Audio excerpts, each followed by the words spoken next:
Hello.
We are live, and hopefully we'll stay that way.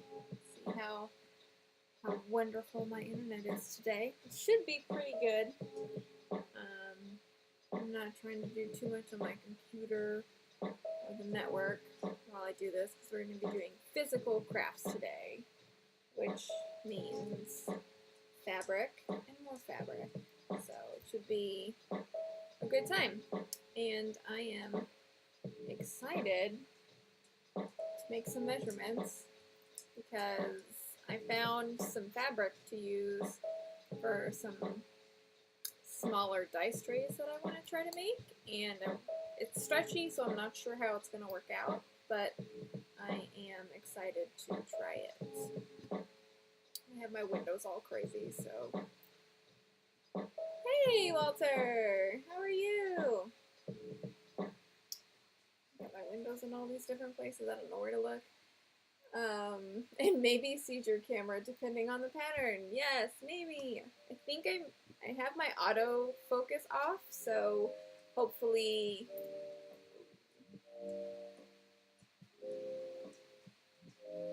and I'm also pretty quiet, although the sewing machine may be good. Hold on. How about now? Is that better? I don't want to peak my microphone too much. Is it still low? Because I feel like I'm yelling. Hold on, hold on. I haven't figured out a good way to have music on my stream yet, so it's a learning curve all around. I'm good now? Okay, great. Thank you. I always need, because I can't hear myself, so if I'm weird, there's like nothing I can do about it because I don't know. But yeah, so I want to make some smaller dice trays, and I have my pattern here that I've sketched out, and we're gonna see if it actually works or not. And then once we do like a couple versions of that, I want to try some other new stuff. See, little baby trays, little babies. Well, because I could be this is like a test swatch of a fabric that I designed. So I want to try and use this for one of the trays. And then I found, actually I can switch my camera because I'm a smart person. There we go. So these are the fabrics that I want to play with today. I have this Deathly Hallows in black and white that I designed.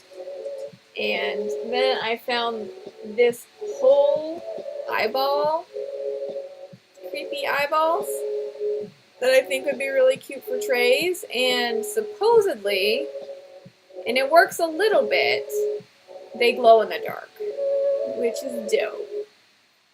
So I want to try to make some trays out of this, and then some matching dice bags as well as like a set.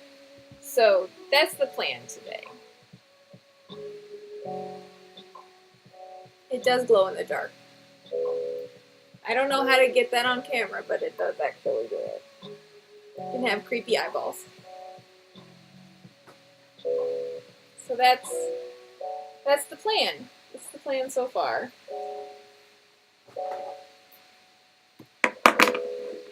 And I'm not really sure if I can.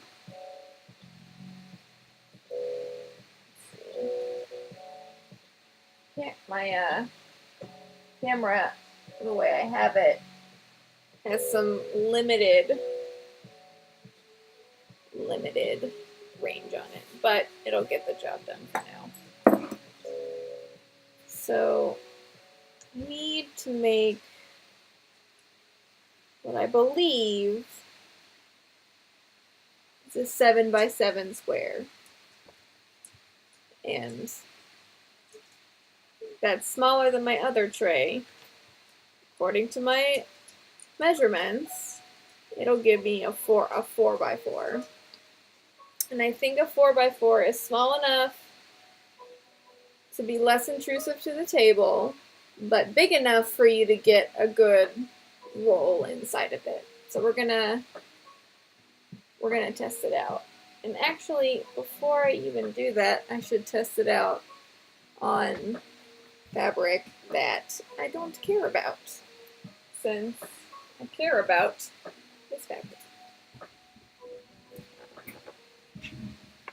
I actually have some squares already cut out right here from when I was doing tests the first time around.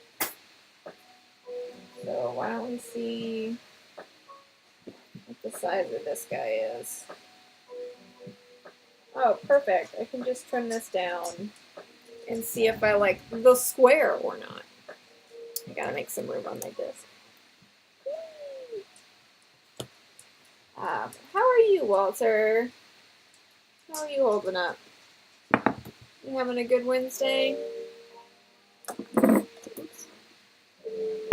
Is that plugged in? That is plugged in. And then you're here. That's how I feel. I've had a very rough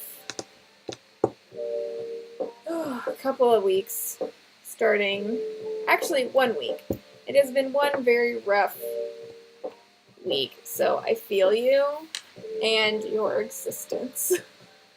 And honestly, I labeled my stream Craft Therapy today for a very good reason. Crafting is going to help me get through life. And I need it. I need it to make me happy. Alright, so I'm going to use, because I don't care about this, it's just a prototype. I'm going to use pens that I wouldn't normally use because I don't care about it. We're just testing things out. And I want my square to be a 7. So we're going to chop a bunch off.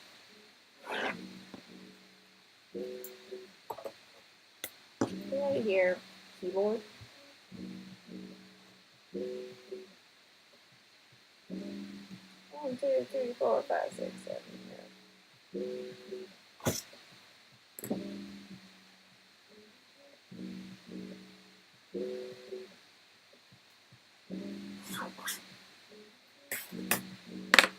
I'm gonna do 2 of these at a time.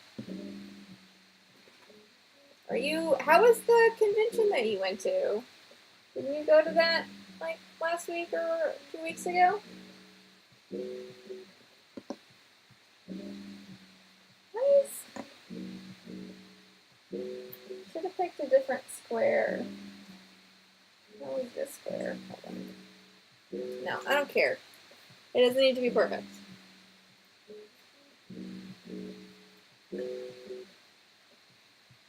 Sorry, had a a short phone call and had headphones off. Oh, I was asking if you how that convention was that you went to.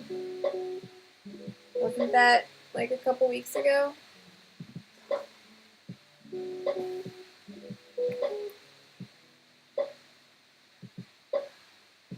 I can hear Enzo pacing. Yeah, went to a convention. It's basically a bunch of nerds excuse to take off work and chill. Yes. My favorite type of convention. Let's all go be nerds somewhere. Come here, scissors. It's been forever. I think, man, what was the last? My last convention was Anime Expo last year, which was a very long time ago. I used to go to conventions all the time, and I haven't been able to find any. You got some con loot. Con loot is the best. It is like the one place I will just dump money. And I used to not go to artist alleys, but now it's like my favorite place. I used to just like go to panels and dealers halls, but now I'm all about that artist alley. I still go to the dealers halls and stuff because why not? But artist alleys are my jam.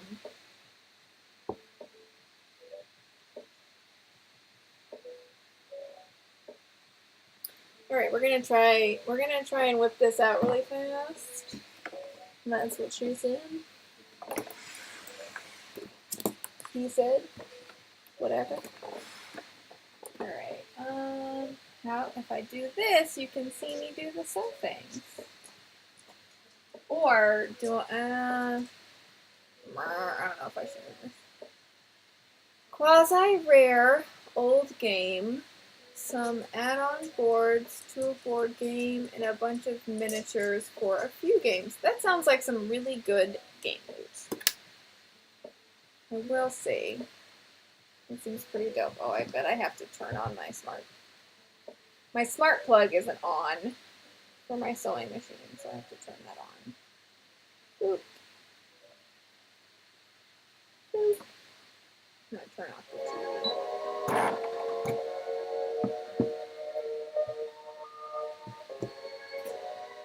I haven't played board games in forever. I feel like the music is way too loud now. Look it out!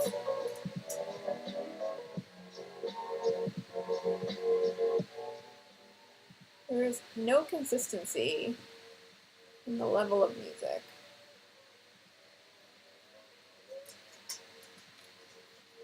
Solve two problems at the same time. Go to Gen Con in August, convention, and board games. Oh man, I would love to go to Gen Con. Not only because the thing that I'm obsessed about is going to be there. Definitely part of it though.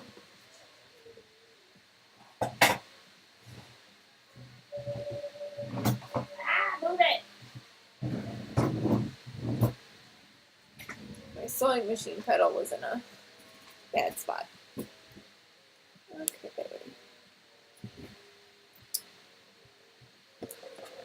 Ooh, I can do that.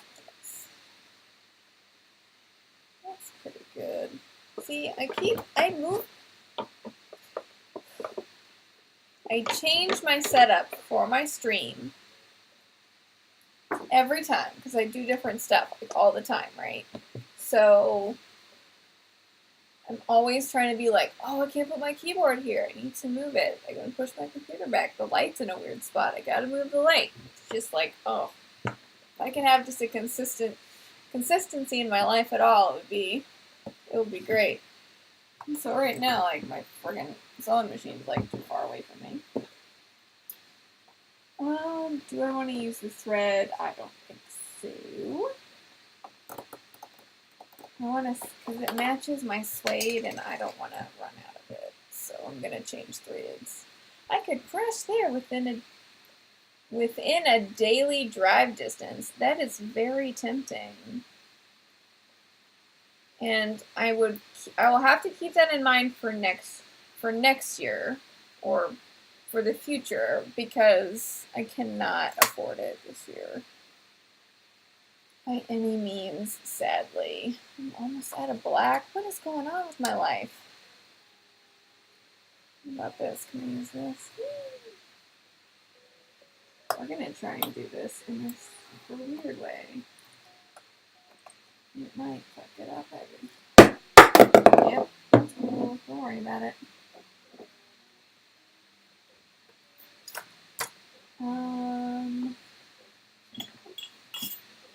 Move these over here. But no, that is super awesome to know. Have you gone to Gen Con yet? Or at all?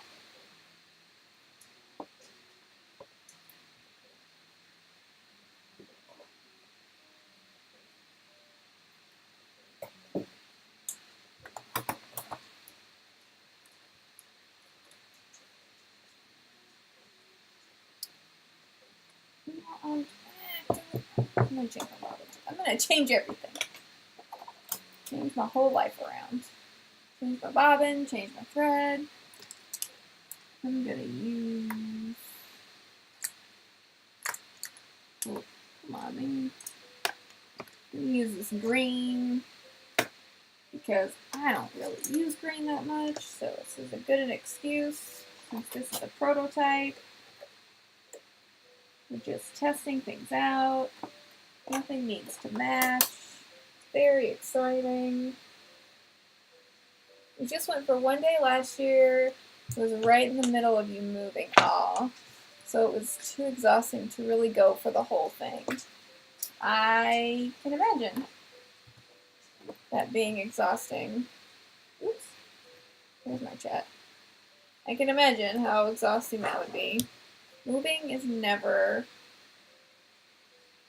not exhausting unless you just... No, just moving is never not exhausting. It's always exhausting, even if you pay someone to do it for you. Because if it's not physically exhausting, it's emotionally exhausting. And that's all you get. You can only either have both types of exhaustion or one. One or the other or both. Alright, we are going to do it. So I'm going to want...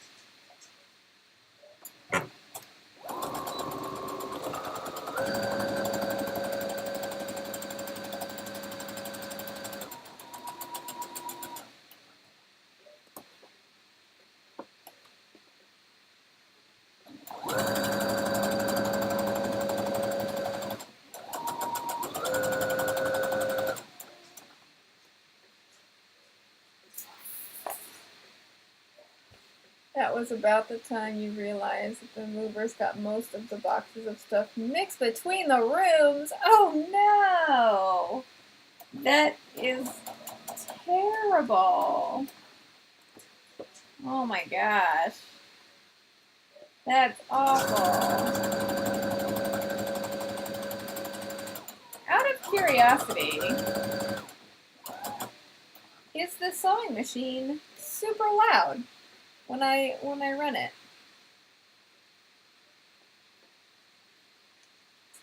No, I had a better system for this and I just totally ignored it. Like, open box, unpack, realize 20 that belongs elsewhere. Oh my gosh. Did you, like, write the name of the rooms on the boxes? Or was it just, like, put it wherever?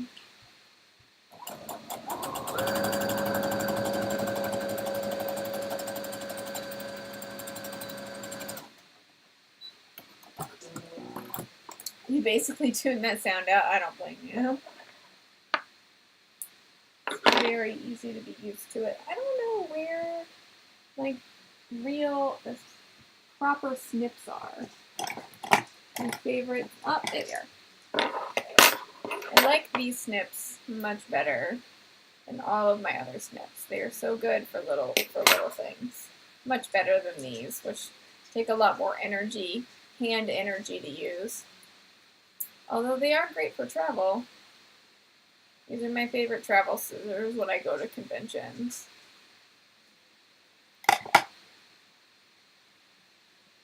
Boxes were named just that part of the box is office stuff, part is living room. Oh no! Oh no!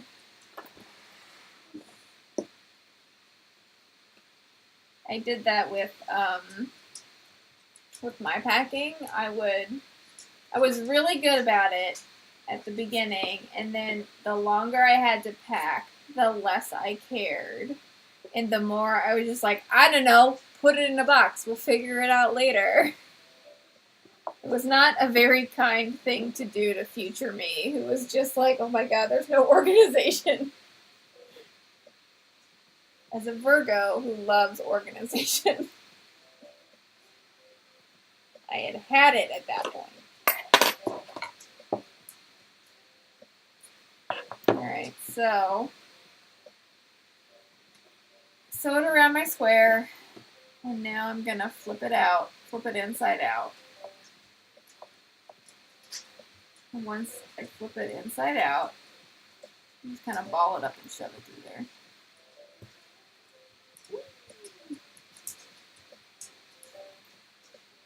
And I like, this is technically like a quilting needle. Not a quilting, knitting. Oh my god. I know too many crafts. A knitting needle. Because I used to knit.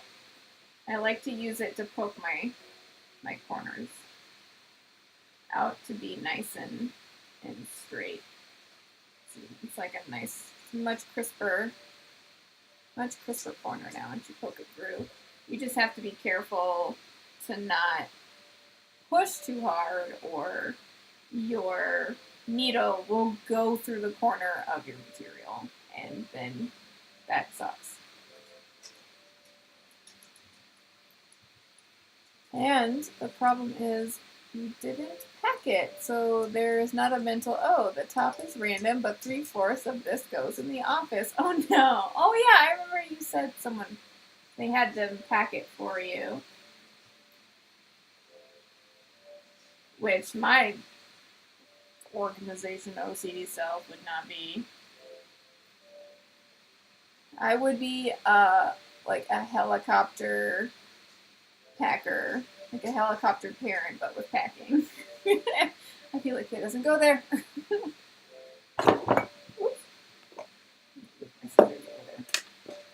Alright. So, because I'm a big dum-dum, I left this corner open instead of doing... So usually I'll do it in the middle, where I'll leave the middle open. That way my corners are all sewn in crisp. I didn't do that this time, because I wasn't paying attention. And I was just, like, more interested if the size of this was going to be okay, rather than if the whole thing was going to be, like, accurately put together. So, it's going to be a little messed up. But that's okay. That's what pins are for. And hold it closed. Enzo is pacing, and I'm not sure why, because she went out not that long ago. So now I'm just pushing these seams. I feel like I could make this come in closer. It's kind of very far out.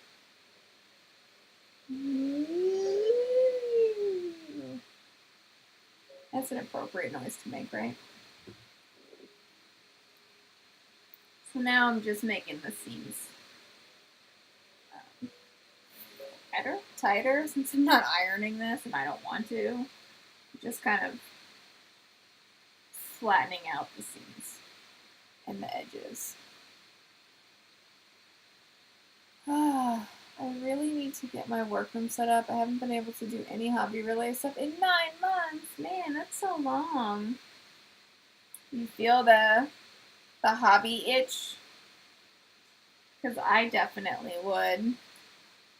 And I took a hiatus from making anything for a while, and it made me realize that it's important. That it's an important thing. It's like part of my, I don't know, like I want to say like mental health. Like it is a de-stressor for me, even if what I'm doing might be tricky or hard to do or something. Since I am on my computer all day as part of my job, and talking to people all day is part of my job, doing this type of creating helps me a lot with my like happiness levels. It's a mental break / using a different part, and you're doing it for you, not someone else. Yes, exactly. Exactly. And if I don't do it for a while, like I had been, got a pin in my mouth now. Like I had been, it just doesn't feel right. See how like this is puffy and like this is nice and straight? That's kind of what I'm doing. Just flattening it out. So when I top stitch it, it's a lot easier for it to be even. Excuse me.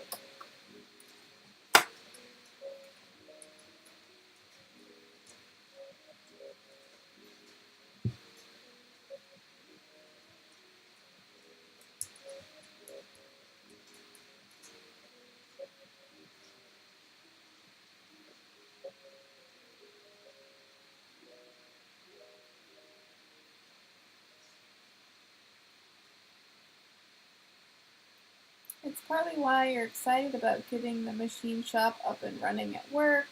For the foreseeable future, you have 100% free reign over it. Oh man, that's really cool. And I can see why you would be excited about that for sure.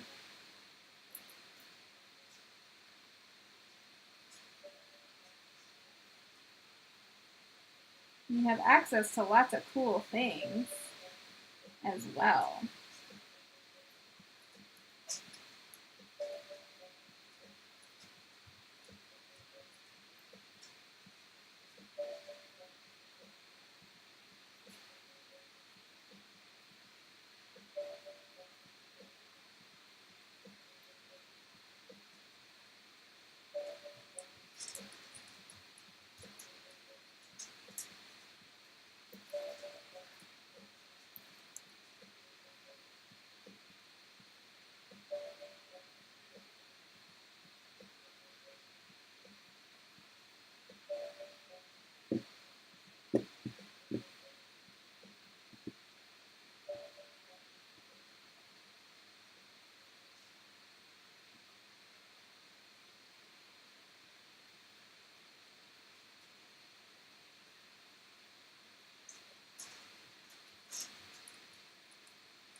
I need to check on Enzo. I don't know what her name is. She is getting to be 1 million years old, which means she can't hold her bladder as well as she used to. So if she's extra pacey, it makes me think that she needs to go outside, since she can't hold her bladder as much anymore. She's super old, so I'm gonna go check on her, and I will be right back. I have a little doggy break thing. All right, I'll be right back.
Ooh, I'm back. And I brought little dog. She was being a butt. Yes, she's old and she's still very sweet. I just feel bad that it's really hard to tell with her if she's uncomfortable or not. She's not the type of dog that portrays like if she's hurt or anything like that, so it's incredibly difficult to tell what she needs. And because she is so old and she has to go out more and she's on these different types of medication, it just makes it really difficult to know like what her actual schedule is like. But little dog is the exact same. Just she's ready to lick everyone and everything at all times. Isn't that right, little nugget? Yes, I know. I know, little dog. I know, little puppy.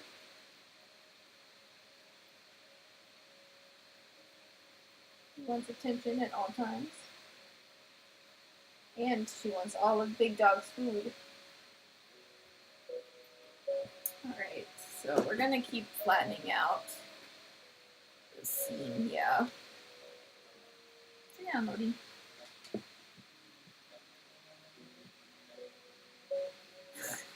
She's a sweetheart, but she's also a diva.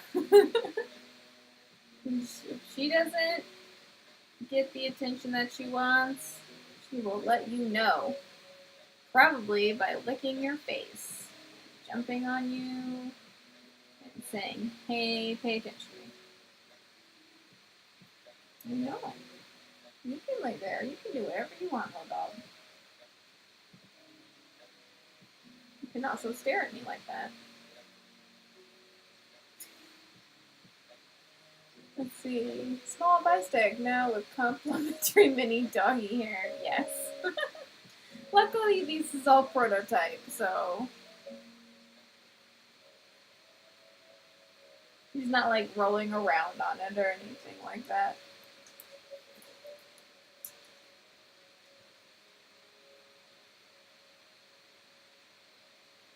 And then Big Dog can come in and stare at me. Alright, I'm gonna start on this corner.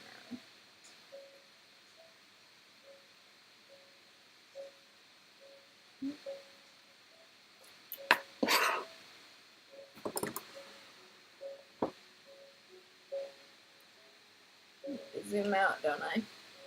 Zoomed in too much.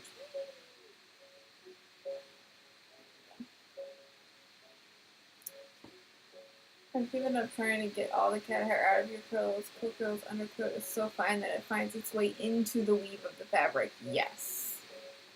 Yep. That is definitely a thing that happens. Which is why when I'm doing certain things, I will, of course, like keep the dogs out of my workroom. Not that they come in here very much anyway, because the door is usually closed, but you can't. There's dog hair everywhere no matter what. There's going to be pet hair everywhere if you have pets, because even if they aren't in the room, their hair is on you. And that in turn goes wherever it's going to go. You can't really control what that much.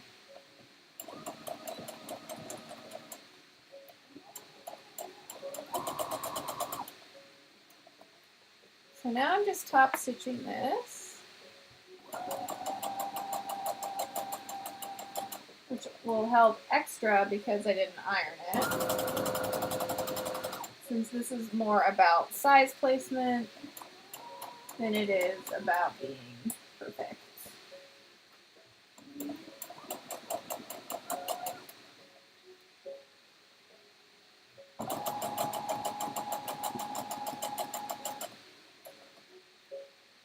Also, Gen Con can meet floofs. Yes!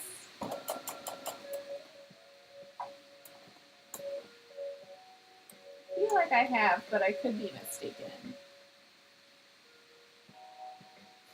I mean, was it 2010?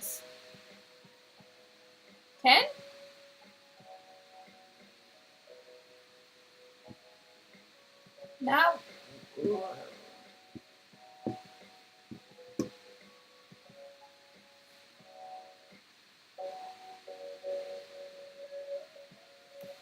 I didn't come out with a group. I only came out. Yeah, I didn't come out with a group. I only came out. Echo.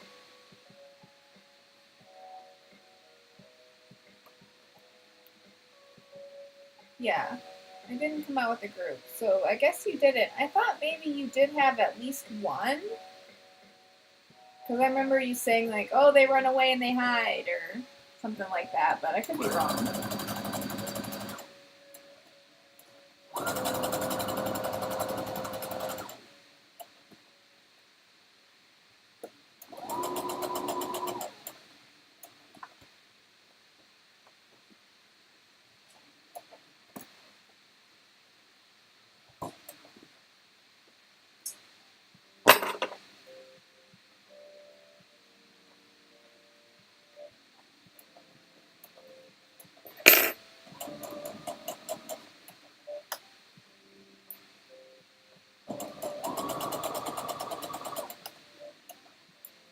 You had them both at the same time. Yeah, I can't remember if you made the drive with Shannon. Not with Shannon and Casey.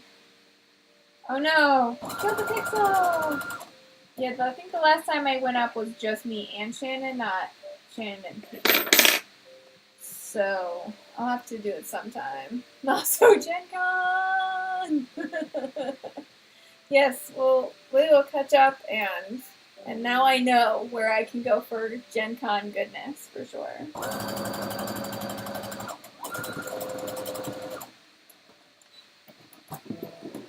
Look at the boobs. Little dog.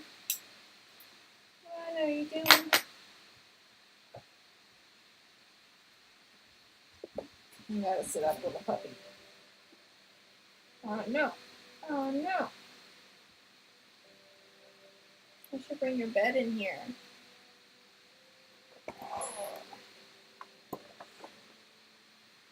Bye-bye, Walter. Thanks for dropping in. It's always super fun. Okay, so the other thing I need to do with this to make sure about placement of stuff is grabbing a string. Here we go. And giving it the old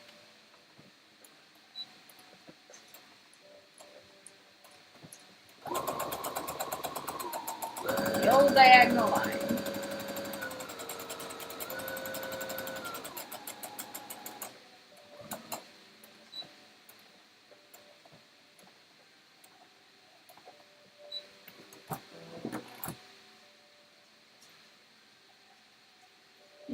I'm gonna have to move my. There we go. What did I knock over? No, we're good. Okay. So that's one down. Turn that off. Do the second line, and then we will officially know if this is a good size for the dice bags. Little baby dog. I know you want the pets, little puppy. Oh no, you want the pets.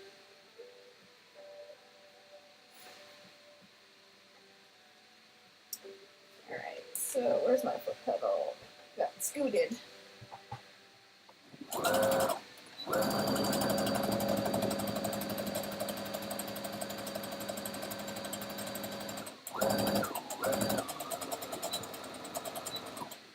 Alright, so now that's officially in a good spot. Okay, so this is a downsize from the original dice bag dice tray pattern that I drafted, so I wasn't sure how it would translate to a smaller size. Since with the larger sizes, you have a little bit more forgiveness in the square area that the dice can scroll or be rolled in. Excuse me. Did a burp.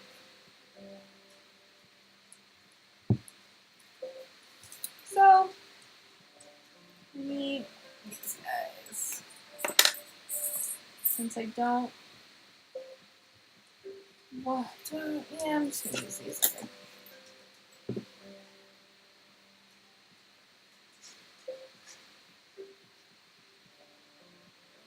I don't know where to place this necessarily.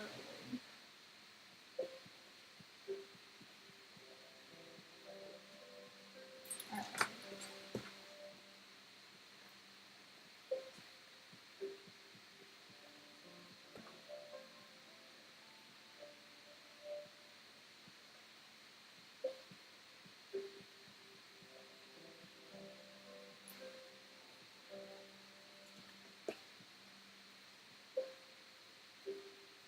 I'm thinking this will give me a 4x4, but I'm not 100% on that. We will find out.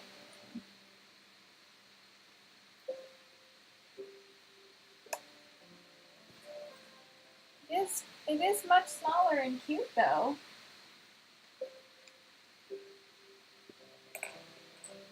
I could do a whole set of these as well. It's so little and cute. Come here. Oh, come on. I'm gonna go put you in your bed, little dog.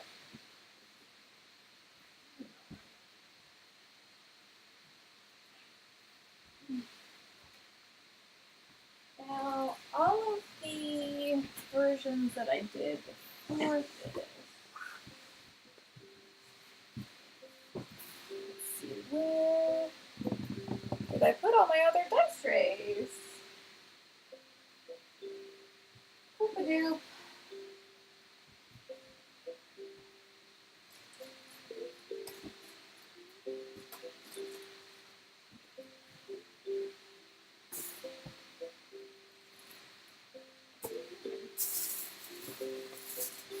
Grab a butt.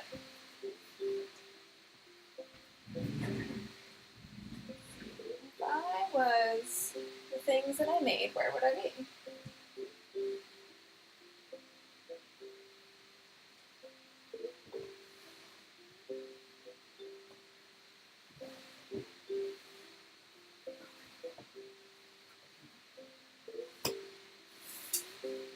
I made like 30 boxes and I don't know where they went.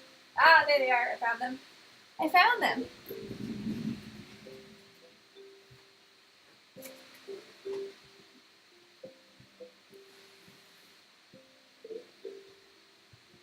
Alright, here we go. We did it, everybody. We found the missing boxes. Alright, so those are the finished ones. And these are works in progress. No, these are scraps.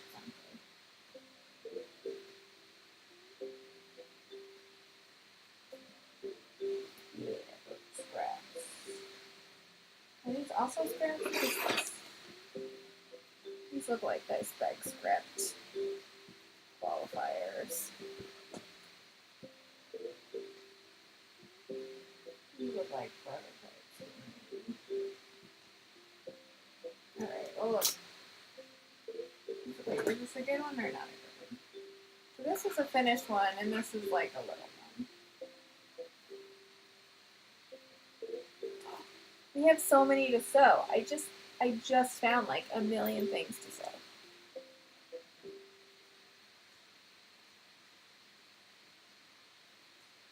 Oh boy. I just found so many more things to sew. Perfect. Exactly what I need.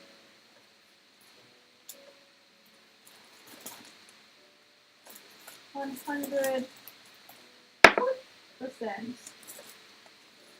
what I need. Alright. So this is the little one, and this is my regular one. Oh, I know why. Because this has extra padding in it. There's some like batting or whatever in the base of this, which I didn't like, because this was a test that I had done of what kind of base I wanted in here. So I decided to go without it and go with just structural stitching instead. But this actually fits very nicely in the bigger one, so it is a nicer, smaller box. It would work very well as a set, I think, especially when you include a dice bag in there. It has some nice high walls. So that means my pattern works. Which is very exciting.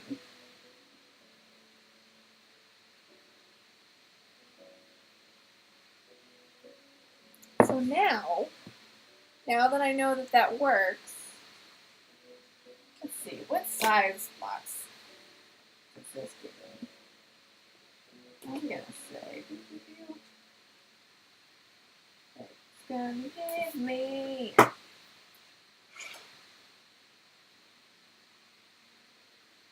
4.5.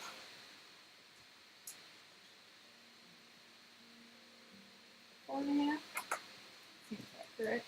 Here's my fabric.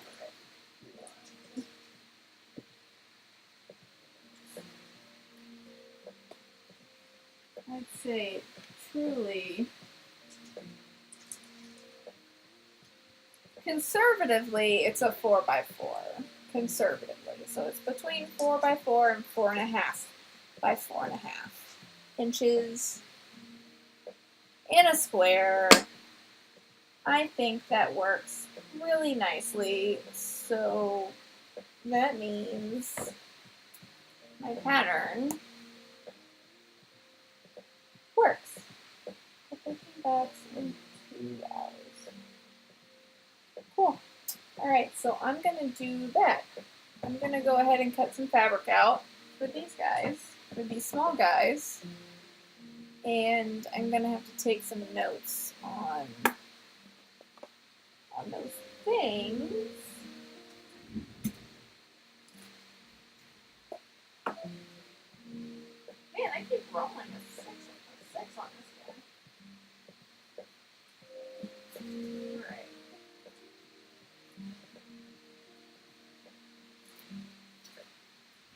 Okay, so that means we can boogie and make a bunch of stuff. I'm gonna take this apart like this.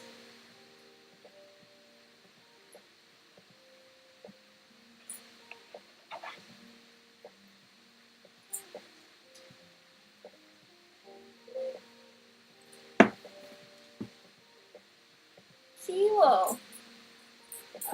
The other thing that I should do is take notes on my process so that I don't have to keep remembering things. I can just follow my own directions instead of forgetting what I do every time I try to do it. So, move all this over. I'm gonna do. Actually, wait. Did I run out? Did I run out of the black fabric backing? Because that's what I want.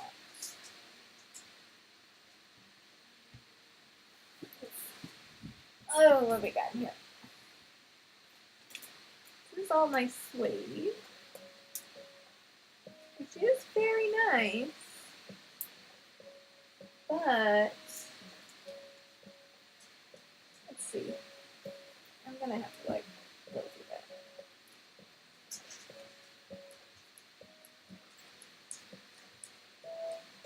How wide is this? Ooh, I could use this. I could use that. But I like the suede. I don't know. How do you guys feel about the suede? I would need like a black. This is like a gunmetal gray, and you can't tell in the camera light at all, right? But this is black, and this is gray, and they're like, in the camera, very slightly different, but in person, obviously different. And I don't think that I want that to be the difference, because this is black fabric next to this, which is black, and that's like a lot nicer. So I think I'd have to order some more suede for these guys. This just needs snaps. Or you did the banana Batmans.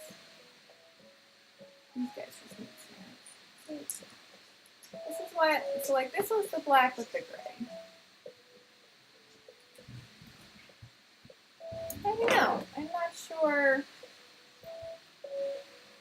how I feel about it. Yeah, this is a more accurate representation where this is the back, this is the front, the outside and the inside. And I'm not super sure how I feel about it. Because I think for the hollows I want to do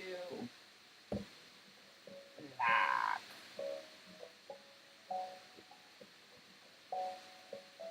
Black. See, I could get, how many?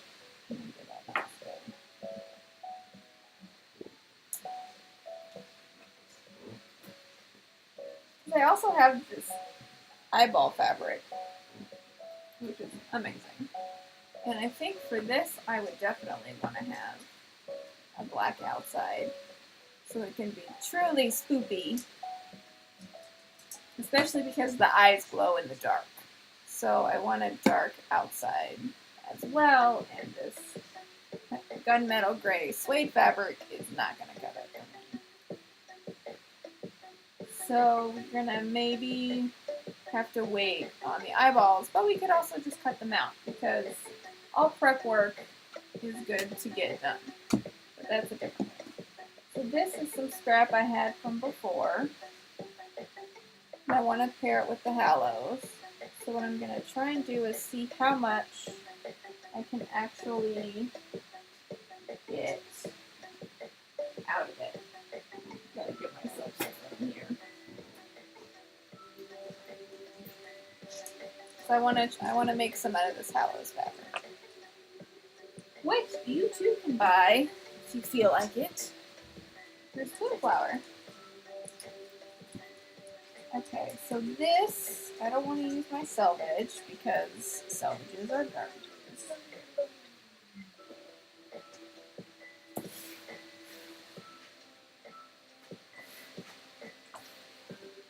So, not counting the selvage.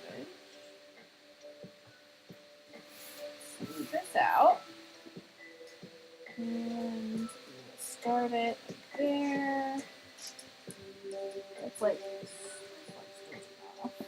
so this is my 7, right?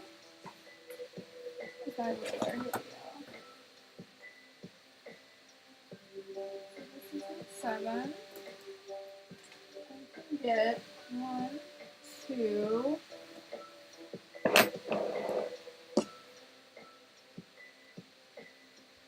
3, so I can get 6. I can get 6 bases out of this, which would cover me for the hollows. And that would be pretty dope. I think it'll be better than having a lighter gray for the outside, having this darker. So we're going to go ahead and cut that. We're going to measure that and cut that out. And then we're going to do the house fabric after that. So step 1 is, where's my chalk?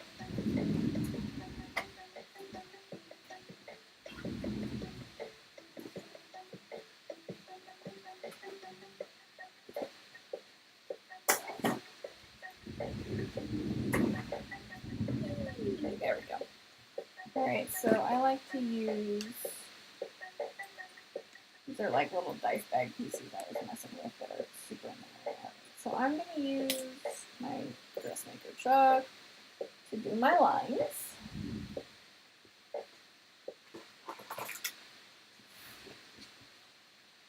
And I just think the most important thing is having the edges be lined up, because if the edges aren't lined up, it's going to just cause more problems.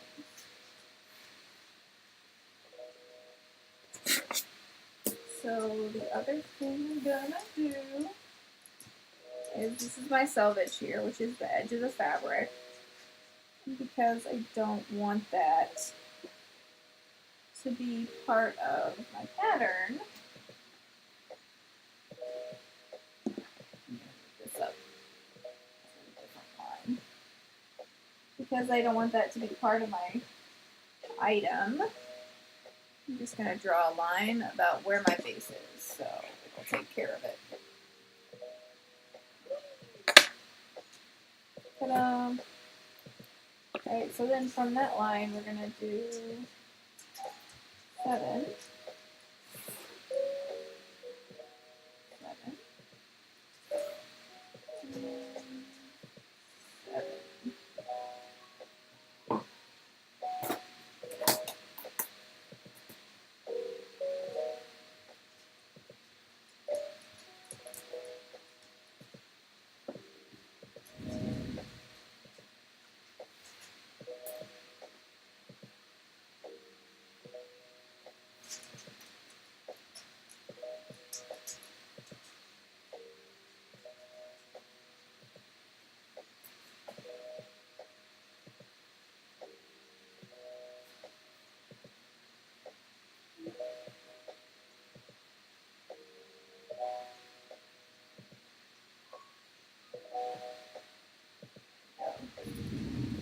Now I am all measured up. I'm going to put some pins down just so the fabric doesn't shift around when I cut it, for safety's sake.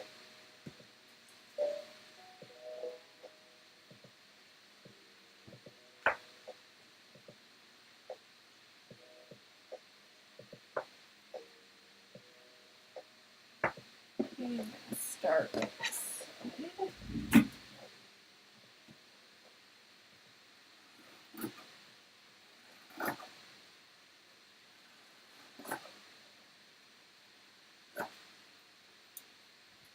Alrighty. Now the other part is I need to trim this down to 7 inches. The other way, that's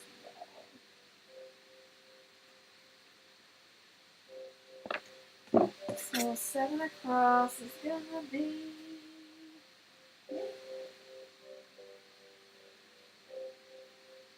maybe at 9. Is that accurate?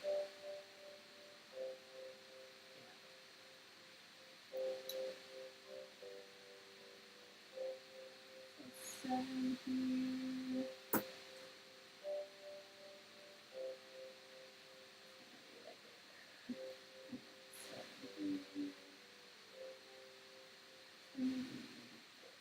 So now I can just line this up.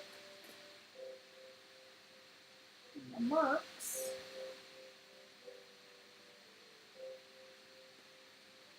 And over to cut my line. Very exciting. Ta-da! And now I can cut that out.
So those are all cut out.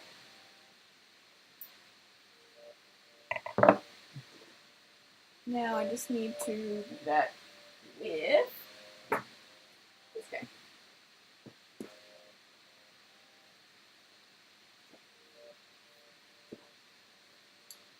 Let's see.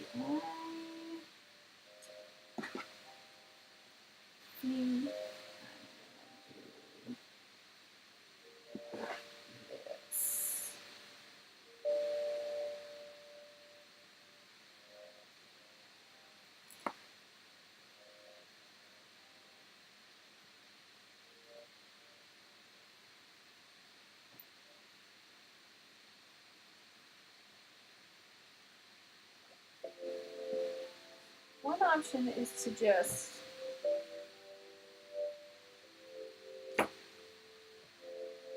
not double it and do it straight. You know what? I'm gonna do it. I'm gonna do it that way. Okay. We're just gonna do it like this.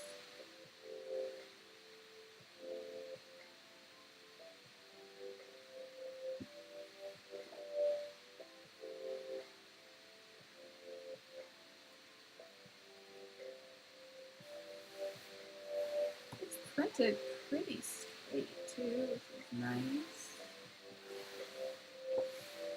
The pattern lines up geometrically pretty good.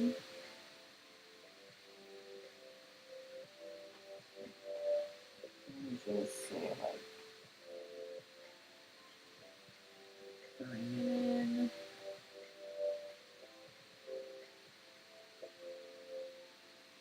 This kind of thing.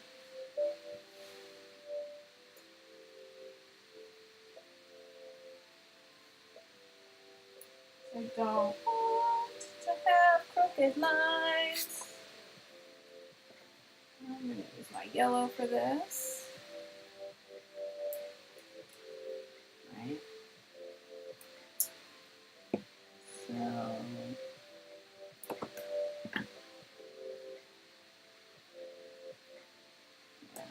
we've got 7.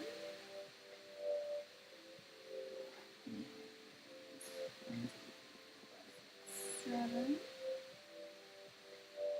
1, 2, 3, 4, 5, 6, 7. Nope, I was wrong. I don't know why I did that. Alright, so I can get 2 rows out of this, which is good for me. Okay, that's fine for me. Now, I'm going to have a 7, and a 14,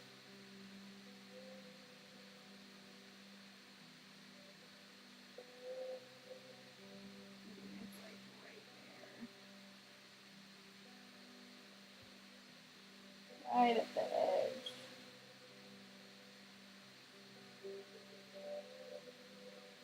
It's kind of rough.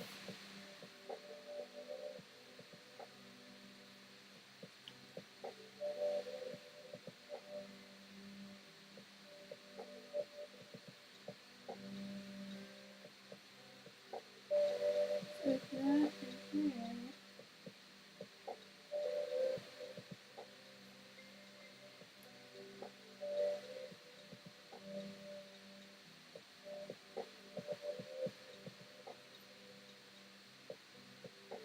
That's 7.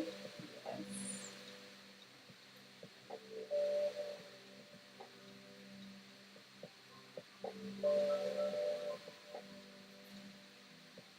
This is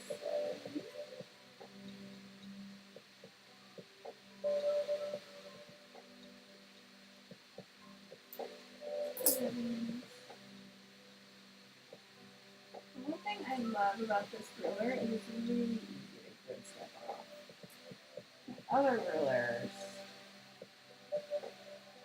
not so forgiving.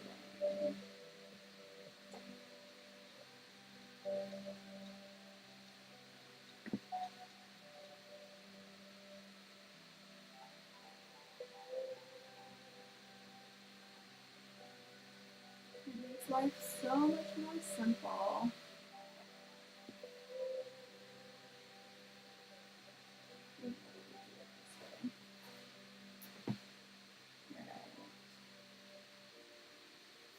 so the part where this is supposed to be 7.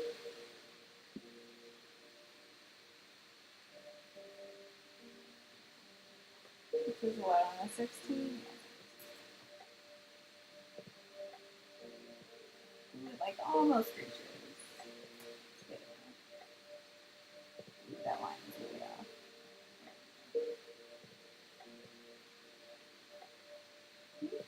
Oh my god, my line is so bad. There we go. Well, it's kind of whoa! I don't even know any spoilers to where this is going. So nobody panic.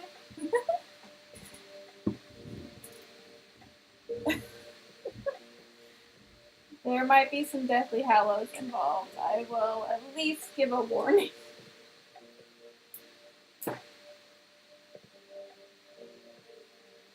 Oops.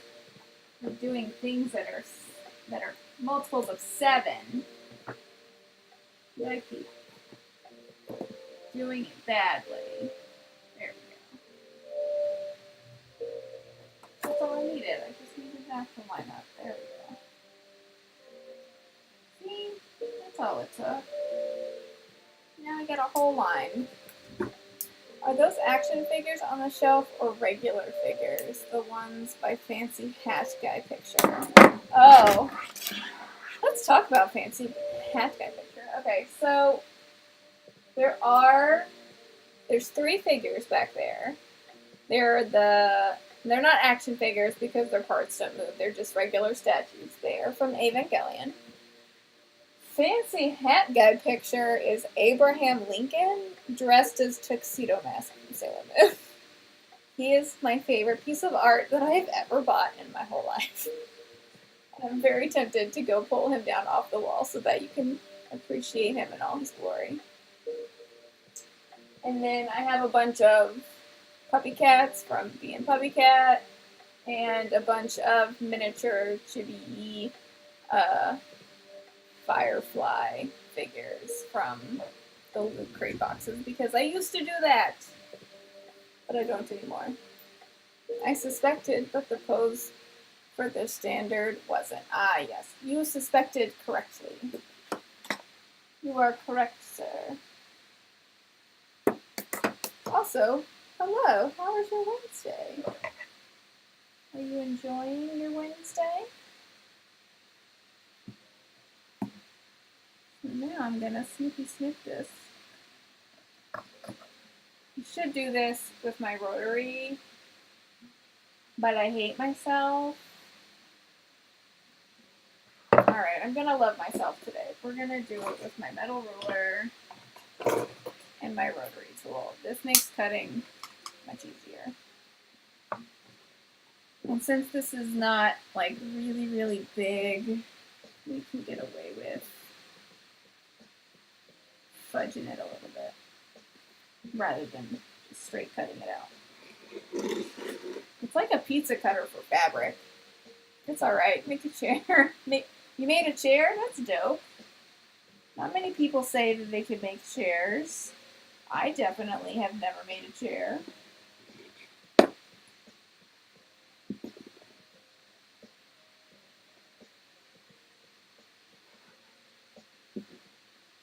No, do the slow way. I mean, I'm slow all around. We want to be honest. I don't know how to do anything fast. But isn't that part of the journey? Isn't doing like the slow route part of the journey or something? There's some kind of saying about that.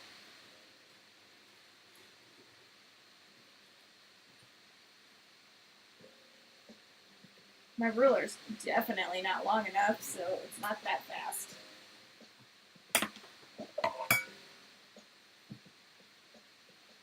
Yep.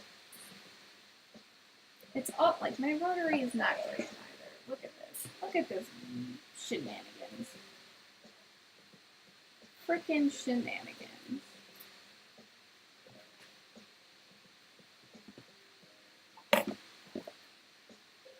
I guess it's better for, like, the sign.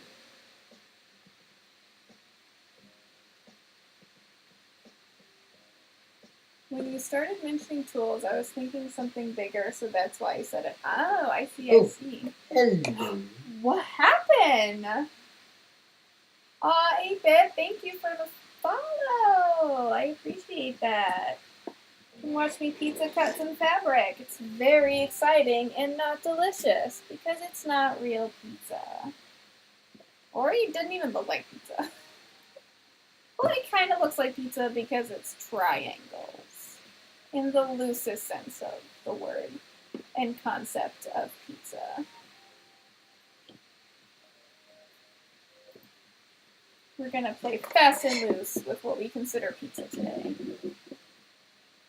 Especially because I'm in California and the concept of pizza is very different here than from the East Coast, which is where I used to live.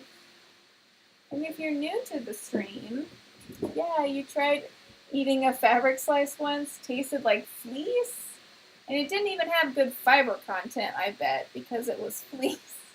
Not a high fiber count, that fleece. Alright, this needs to be a 7. So we're gonna do it. Like, no, my measurements are loosey-goosey. It's okay. Boop, boop. See, I need a new wheel. My pizza cutter is not doing me any justice today. So we're gonna go with scissors.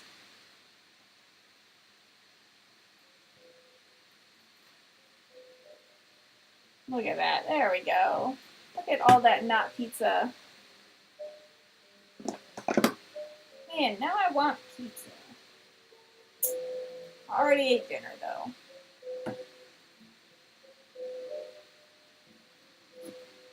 Not that you can't have second dinner. Sometimes you just need second dinner. And second breakfast. And second lunch. And 11sies. Look at all this salvage we don't need. Get out of here. Boom. We got 2 nut pizzas. And a scrap. I hate throwing away scrap fabric because I feel like I will always find something to use it for. I noticed you use a metal ruler. Over time, some nicks on the wheel degrade. It's a one-time shot super ability. Is that so? I can see that. I don't want to use it on a plastic ruler because I feel like it'll just chip the plastic and degrade my my ruler. And this is my favorite ruler. I love it. Not that you can't get replacements, but like, why would you want to? If you love something, keep it forever. What am I doing? I'm gonna do it this way. Move it, pizzas.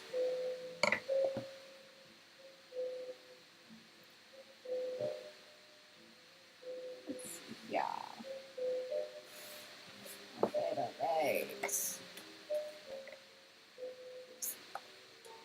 I hope my stream snaps. Timing out. My internet needs to like me today. Or just in general. Alrighty, right. Okay, there we go. E, that's the bottom. It would also probably work better if I stood up instead of being a lazy bum and sitting. But, you know, sitting is good for you sometimes. Let's see, what are we working on tonight? Tonight we are cutting out squares to make what I have been calling travel dice trays. And I did a prototype earlier that I put somewhere and forgot about of a smaller version of the ones that I normally do. So this is the size that I normally do.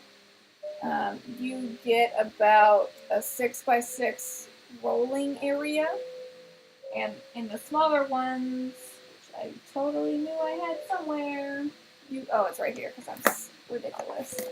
In the smaller one, you get about like a 4x4 area. So if you're playing on smaller tables for tabletop games or any games that require dice rolling, you're not sacrificing table space for your rolling, and you're not chasing your dice across the table or hitting your board game pieces or whatever you happen to be doing. So this was the size prototype that I did earlier. I'm just pinning the corners because they come with snaps. Like these have snaps. So yeah, it's just a smaller version of the thing that I normally do, which is fabric travel dice trays, because you don't always want to carry around a whole bunch of stuff. Sometimes you want lightweight stuff. And I'm doing it out of this fabric that I designed as well. Yes, I highly recommend doing it for sure. But, you know, I have this fabric that I'm working with today, and then I have this fabric that I'll be working with today. This is just a cotton, regular, general cotton, but this has some stretch to it, so I'm got to be careful sewing it because of the stretch. I don't want it to misshape the box, but I still want to use it. I picked it up for something else, but I want to use it for this. The eyes glow in the dark, which I think is super fun. And I tested it. It definitely works. So that's kind of the plan, is to cut out this. I can do 1, 2, 3, 4, 5, 6. I can do 6. I should be able to do it in the time of the stream. And then, so I already got 2 out here. And then I gotta order some more suede, because I usually use micro suede for my dice, for that outside of the trays, for structure. So, but for these, I'm just doing cotton that I had around. So I had already previously cut out these guys. So once I cut out this, it's just going to be so done.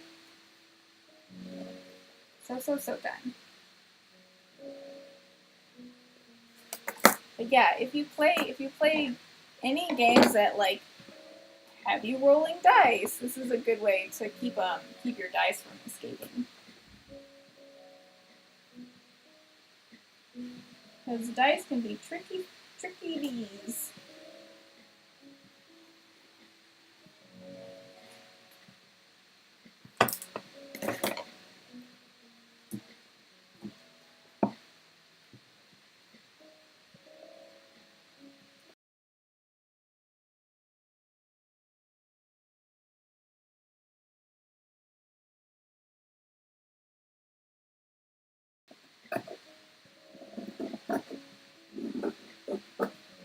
So you sound like a crafter. What do you make? Or a maker, depending on what you like to call yourself.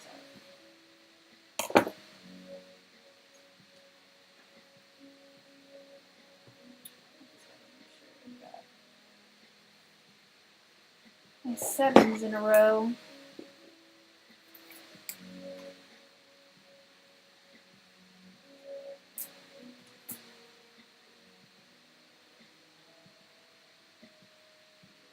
This ruler is super slippy, and I don't appreciate it. Stop being so slippy. Nope.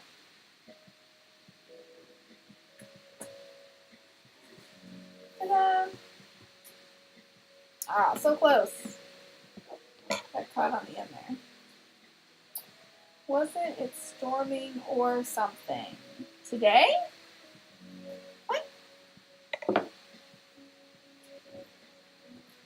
storming where you were? Where I am? Where all of us are? Where humanity is?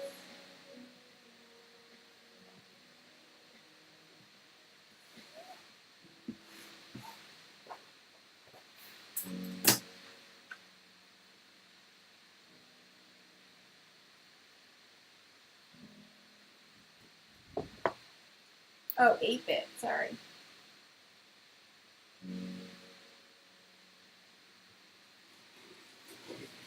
There we go. Yeah, I can definitely tell that my blade is going because I have to put quite a bit of pressure on.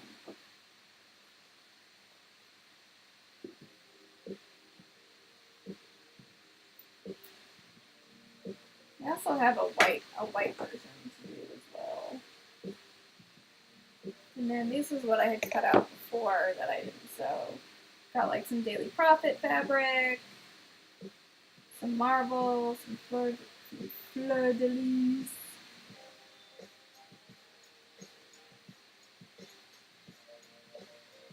I had some stained glass Harry Potter houses, but I think I did all of those.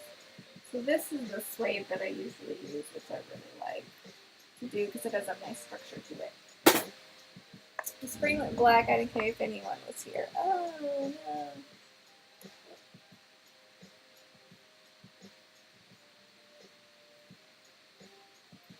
Oh, it looks like my internet's decided to be up and downy, so if it cuts out, I apologize.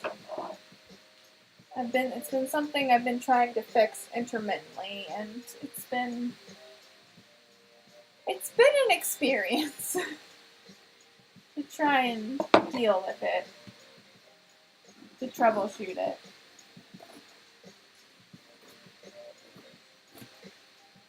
Alright, so if I trim this, I should be good to go.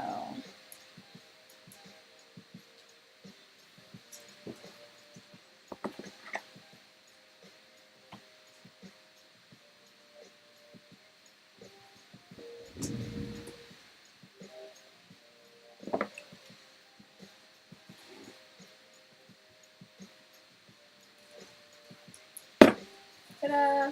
Alright, that's all the squares. No, I think it's my internet. Your internet might be good. But mine is definitely a little janky. Alright, so we're going to pin these guys now.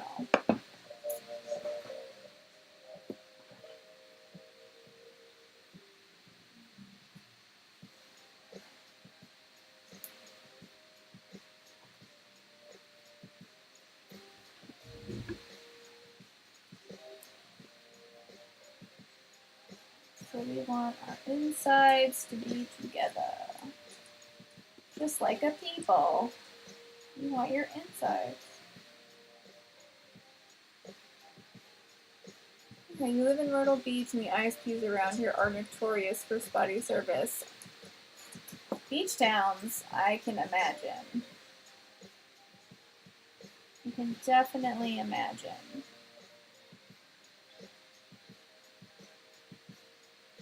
You just got your switch and kind of seeing if it's better now, especially after the last hurricane we had this past year. Oh no!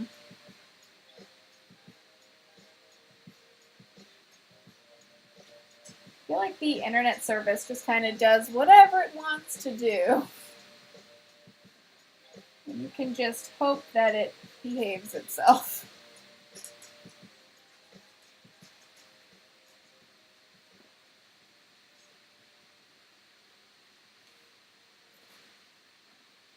If they are known, then it's probably a very stressful job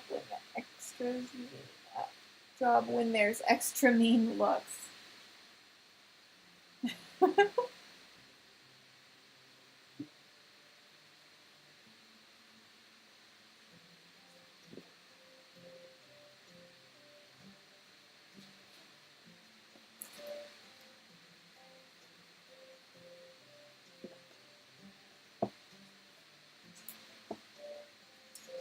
Oh, is that so? Okay, so what I'm gonna do, take this out. I'm gonna pin it this way.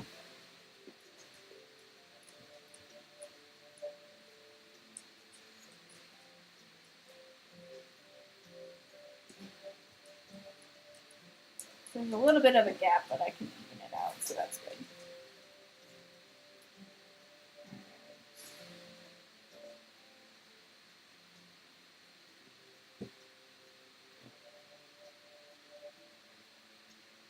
It's a combo of it being hard with the yearly flooding and all, and also around here nobody wants to pay qualified employees. The people in this town are super cheap. Oh, yeah, you can't expect to get good service when you don't want to pay people for their jobs.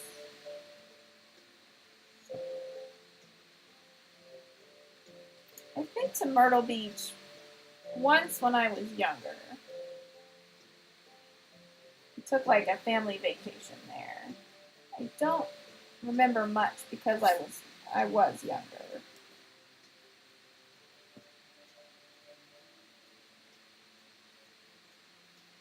I don't think internet was a problem then. I don't think we really cared about the internet then.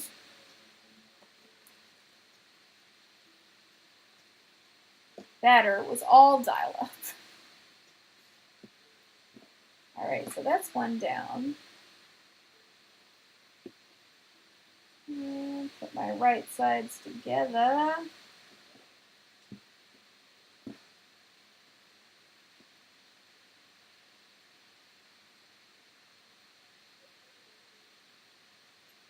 Very exciting. It's probably 3,000% worse than it was back then. Just the town in general.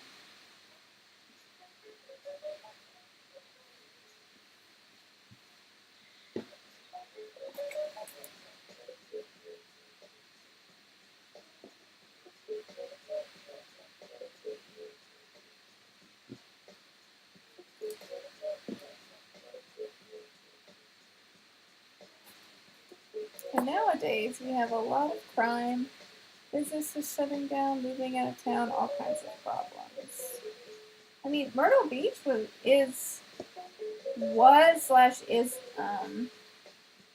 still trying to be, I assume, a touristy kind of destination, and a lot of that is really dependent upon a lot of different things to survive.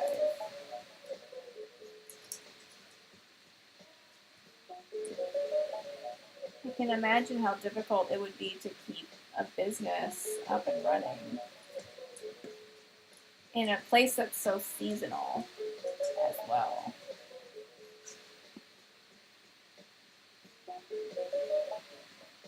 Oh man, I'm sorry to hear that. Once there's crime, the whole city is wrecked. Yes. It's difficult to bounce back.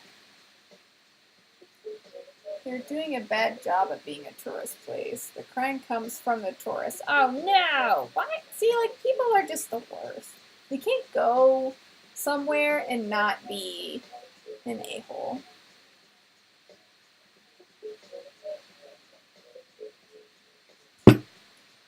Alright, that's 2 down. Yay!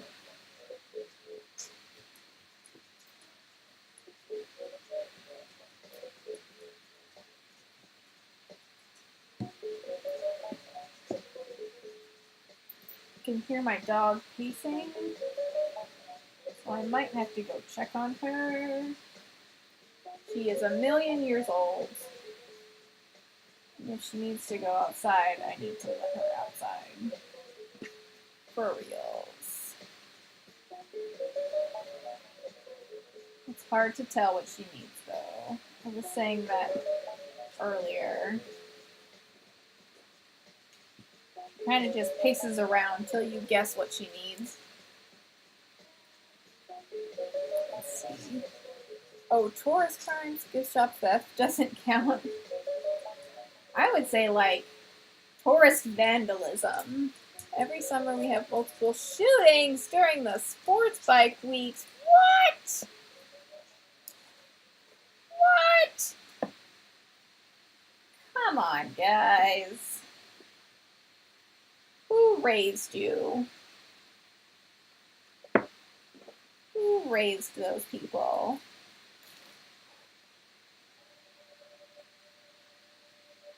Not wolves, because they have better manners.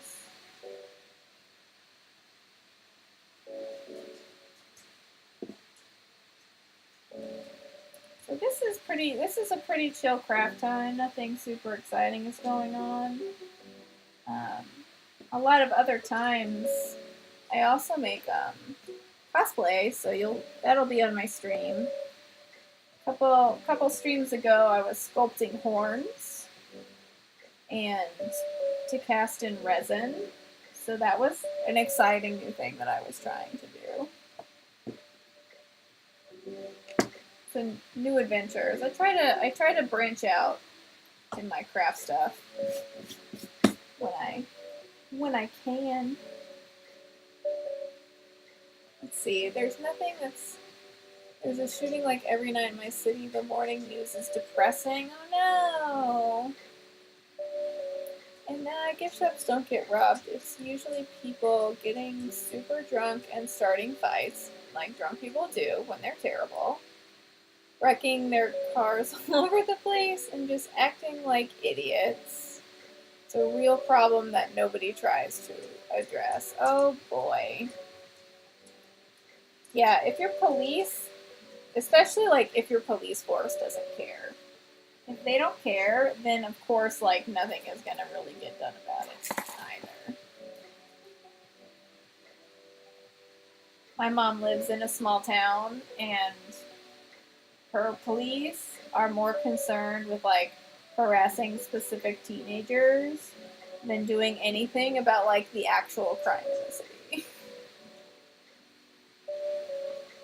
Well, in the town. It is not a city. But everyone would rather eat at, like, the, food buffet or go to Walmart. So we're not talking about extremely fancy people either. Daily Commute is like a video game with all the bad driving, and cops just ignore all of it. Oh no!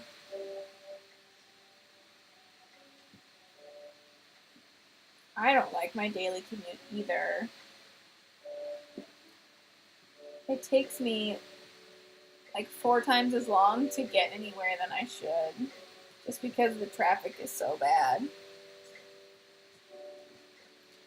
I work less than 10 miles from where I live, and it takes me anywhere from 35 to an hour, depending on how bad it is, to get to or from work. Which is terrible. Not ideal at all.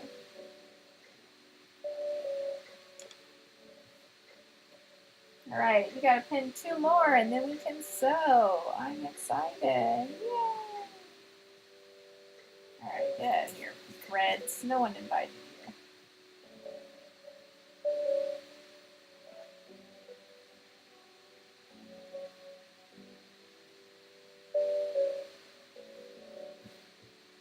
I think it's just society in general. I'm sure Myrtle isn't the only bad case. No, it's true. Lots of places are bad, and the more people realize that they can get away with things, I've noticed, the more they will push to do more and more ridiculous stuff. So if they can get away with, like, small ridiculous things, they'll push until they can get away with that big ridiculous thing. Which is like shooting people and stuff like that.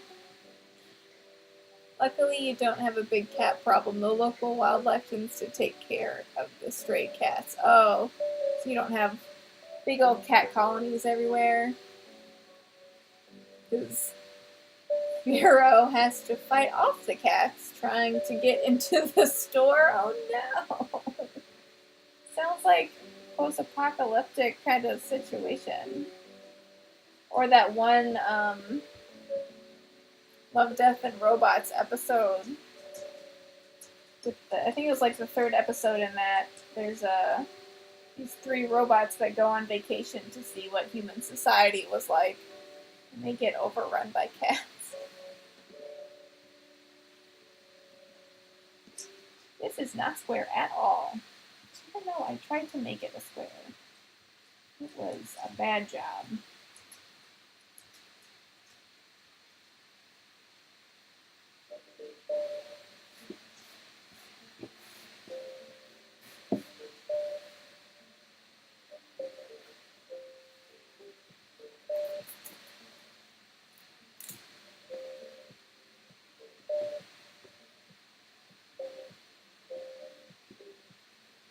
Oops.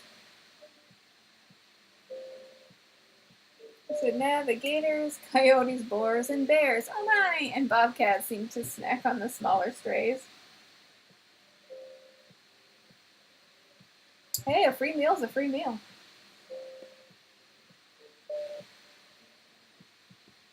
And that's basically just how nature works, right?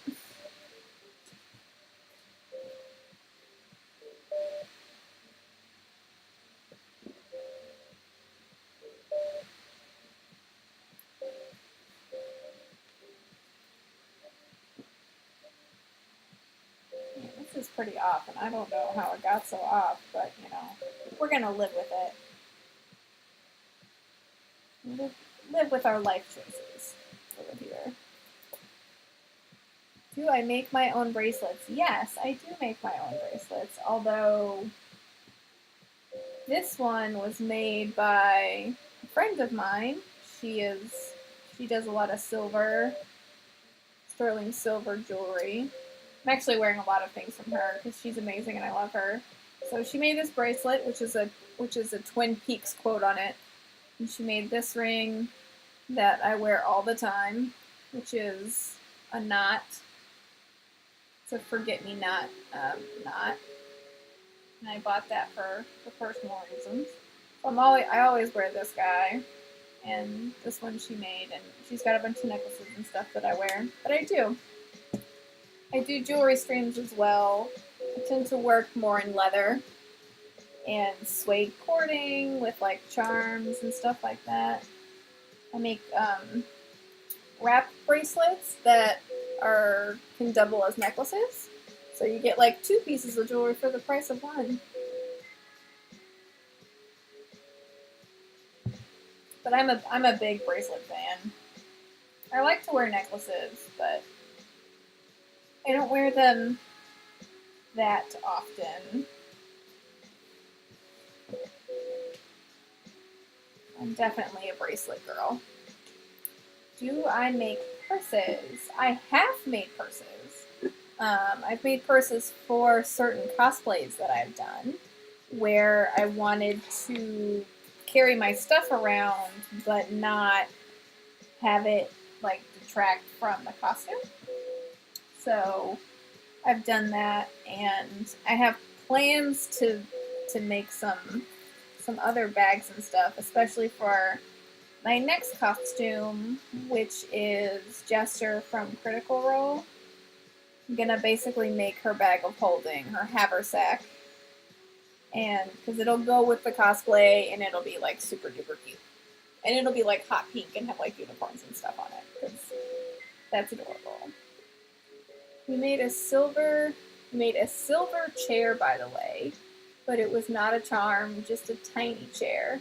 Like a little tiny chair that's so cute! I prefer silver to gold things. I think it just looks better on me, like with the tone of my skin and stuff. And it goes with everything. I don't have to worry about it matching. It's just like a good slate. I love things that are done in silver. Give me a long pen. There we go. Do you sculpt stuff too? Like, did you sculpt your chair?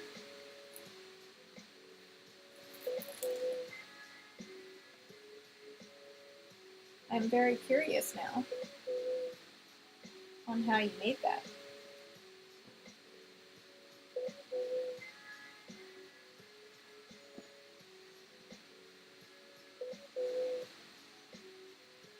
Alright, there we go. The last one is done. We did it. So now we have this whole pile of stuff to do the sewing with.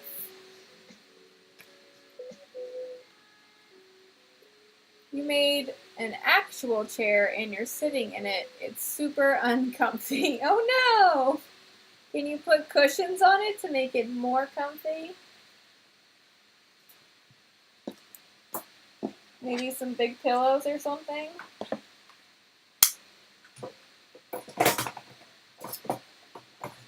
Get out of here, scissors. No one invited you. Okay. Alright, it's sew time. Nope. You just had an idea and you kind of made it in your head in parts before you even cut anything because it was scrap. Oh, I love using scrap for little projects like that. It makes me feel good about not like just throwing the scraps away.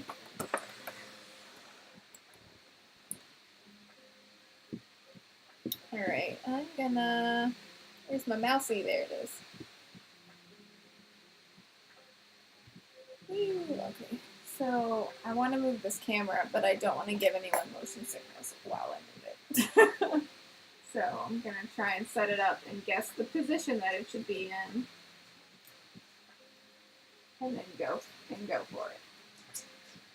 Because, boy, I give myself motion sickness moving cameras around, so I want to avoid that when I can. I also, like, because I do so many different varieties in my streams, my setup is, like, never the same. So, it's kind of the worst. Because it varies, like, all the time. Because I'm like, oh, today I'm doing this. Tomorrow I'm doing this other thing. None of it matches. No, you probably just move it to the workshop in your garage. You just bring your work chair back in here. Oh, well, that covers it. What do I like working on? Oh no, black screen of death. I hope it's back now. I apologize for my internet poopiness. Let's see. Is it still pooping?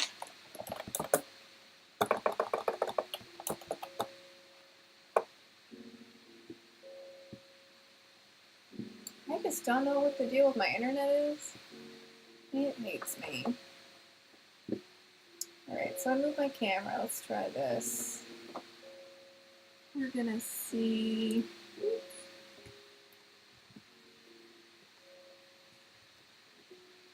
There we go. We're gonna do it this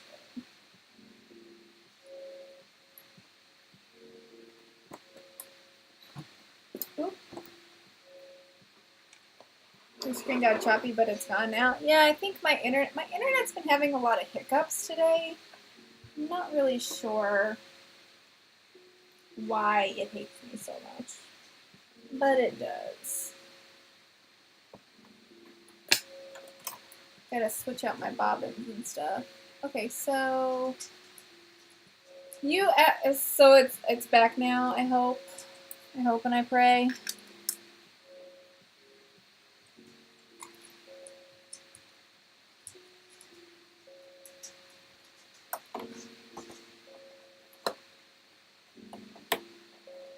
I had to restart it. I don't know what happened, but it looks like action's lining up.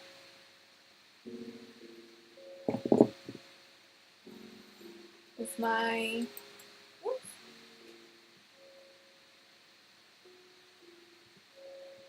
Let's see.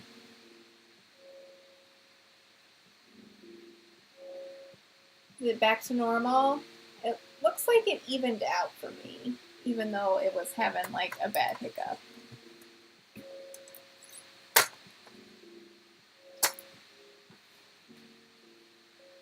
Hopefully it's back. What's it doing? Oh, I need my bobbins.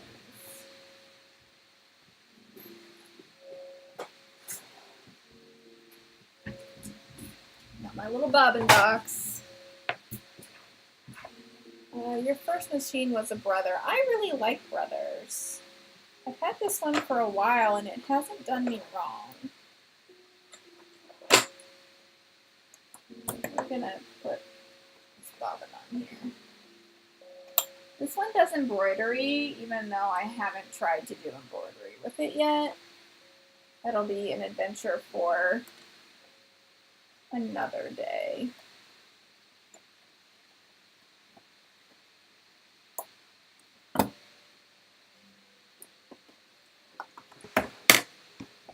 We're gonna, I gotta do this bobbin, so we'll see how loud it actually is. I hope it's not too bad.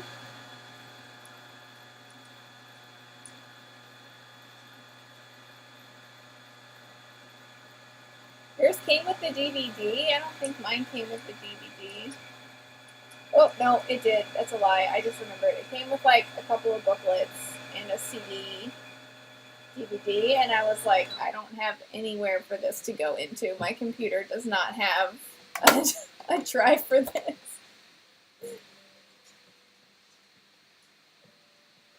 Alright, so that was the last of my thread. Luckily, I have another spool.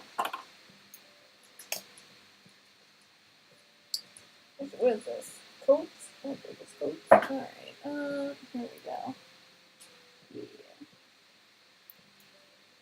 I gotta get better thread. This is like the basic basement thread.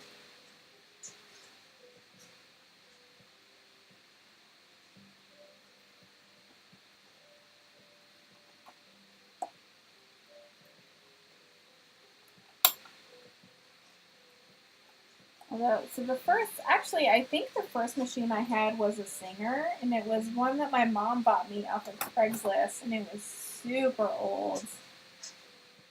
But it worked great. It totally got the job done. There was absolutely nothing wrong with this. And the person who was selling it was just moving to Europe, and they didn't want to, like, drag it around with them.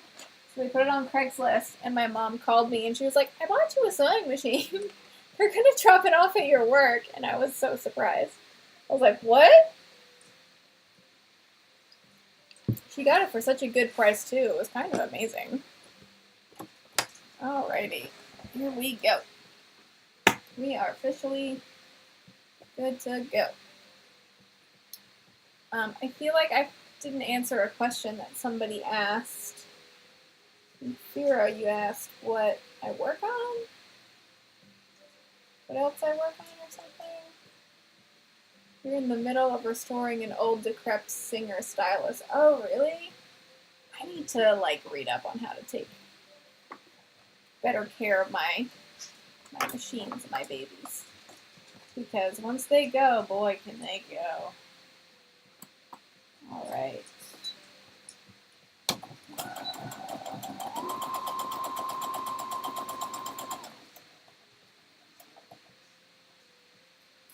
Move my pins over here. You were asking 8-Bit, he's got a shop. I see.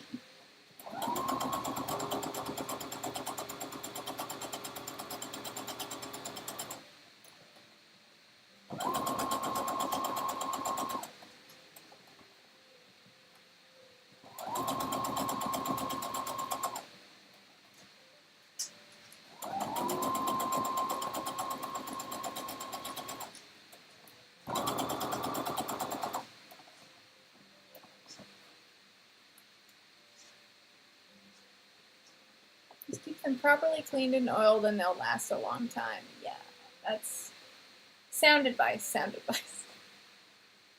Although I moved with this one across the country and I was kind of worried about it because we just packed everything up, put it in a truck and hoped for the best. And I was like, oh man, I hope it doesn't get like jostled or something.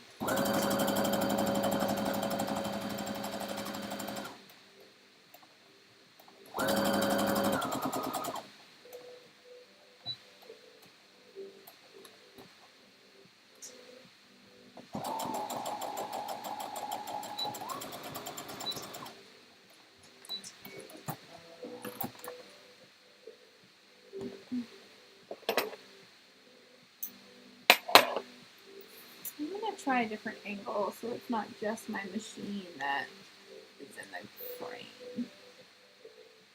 Let me try this guy.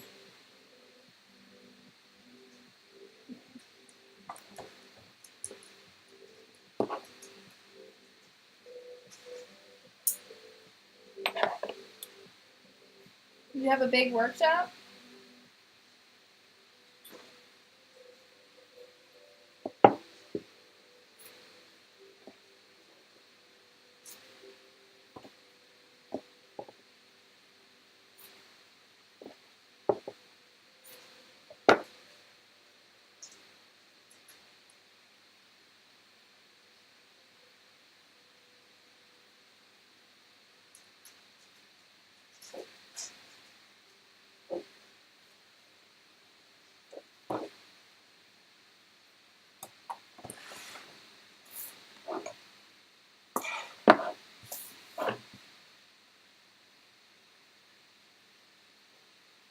Where's my sticker here?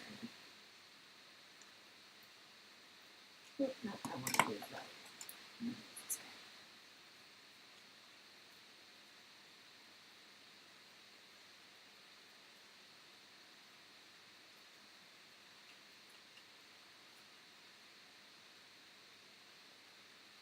You're a bit of a jack of all trades. You do electrical work, wiring lamps, and sort of some computer repair, small carpentry, lightweight welding projects, and a bit of upholstery, some leather work, some framing. Wow, you are a jack of all trades. That's really cool, though. I also have a ton of interests, so I totally get it.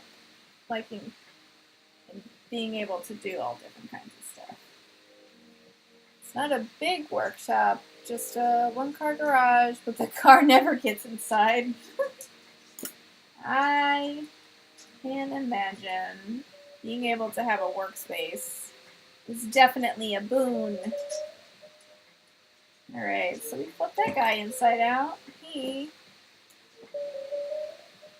is good to get ironed for top stitching later.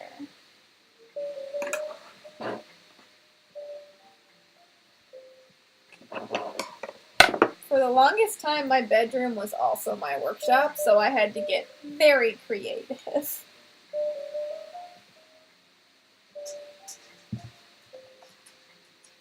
I need to check on my dog. She's been pacing, and I gotta make sure that she's okay. But you got a nook inside the house to do some painting, sketching, and clay molding. And also, you sew plushies. That's good that you have a couple of different places. I will be right back. I gotta check on my puppy.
I was right.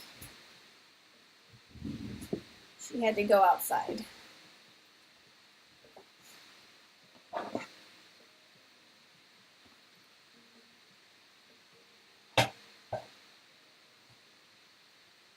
It had been a while since she had been able to go outside to the bathroom, so I had to go let her out. So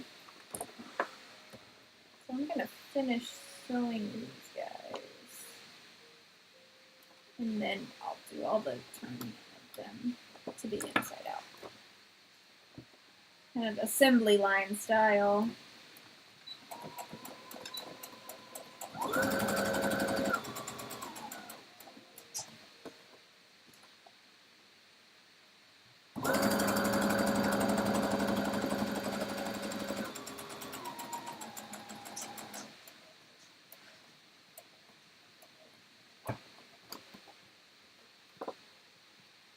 Poppers. Oh yeah, this is Lotus. I realized I didn't introduce her.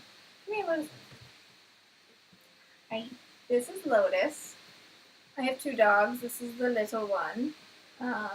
She is 7 years old. Just a little chihuahua.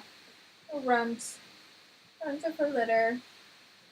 She is loud and will let you know if you are not petting her enough.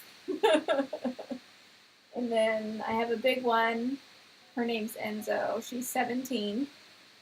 And she will pace until you figure out what she needs. So I could hear her pacing before, so I had to go let her out, or figure if she needed water or what she wanted. But she's a tan-colored pit bull. This little nugget just wants to sit on you all day. That's all she does.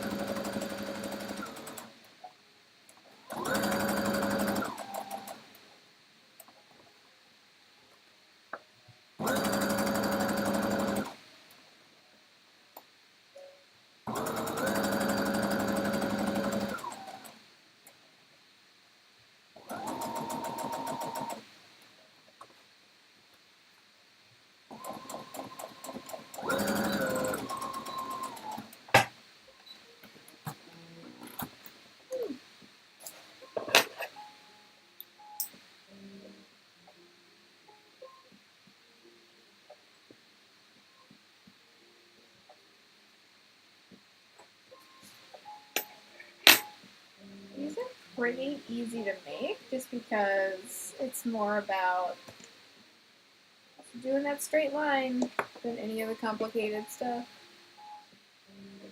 It's been a while since you've heard. Is it really quiet? Because I think it's super loud. And I can't tell what like other people hear because it's not something that I'm actively hearing when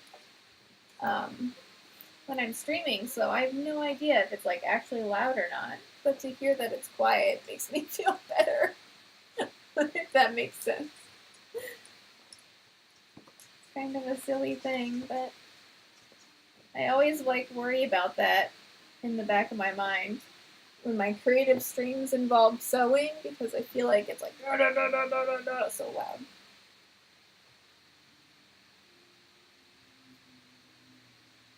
Okay, Lotus, come here.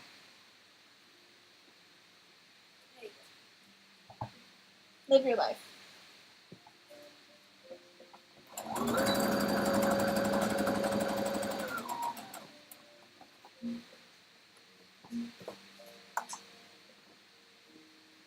Well, it's also possible the mic is just not picking up some of it.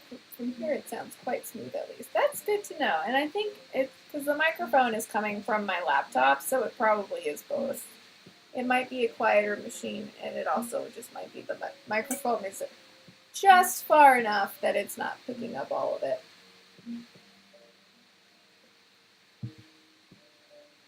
Although my fan on my computer is definitely working overtime.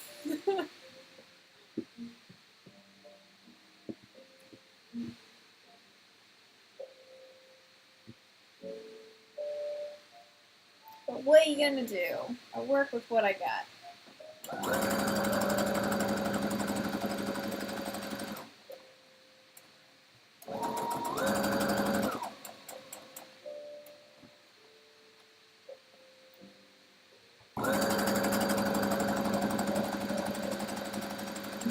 There's something very therapeutic about sewing as well.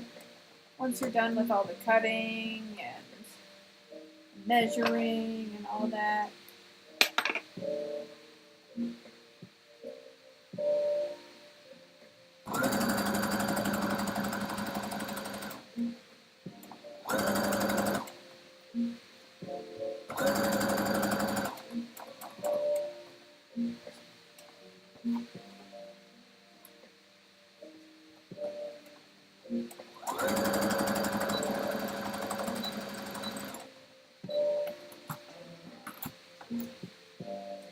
Hey, that's your motto. Work with what you got. It's a good motto.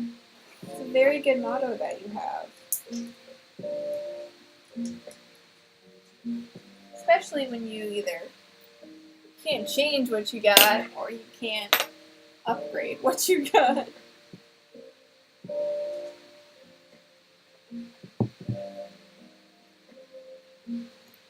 Do it how you can.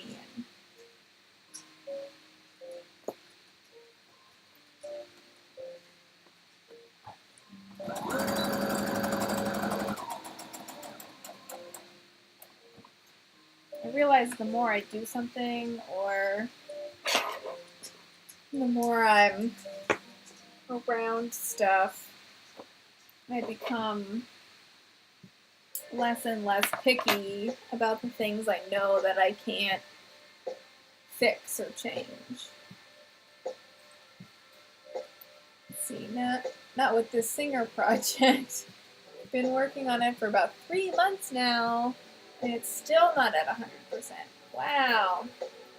Is it lots of just little things that keep happening that keep it from being that 100?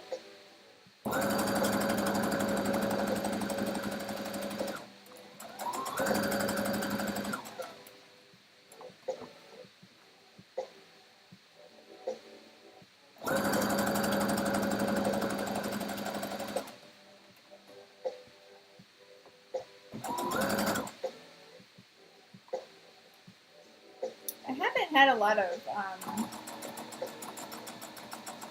access to Singer machines. I know people will like prefer their brand of sewing machine till their dying day, but I don't really have that opinion about sewing machines yet. Regardless of the many years that I've been sewing, I think that has to deal with the fact that I really only had limited accessibility to all the different types that are out there.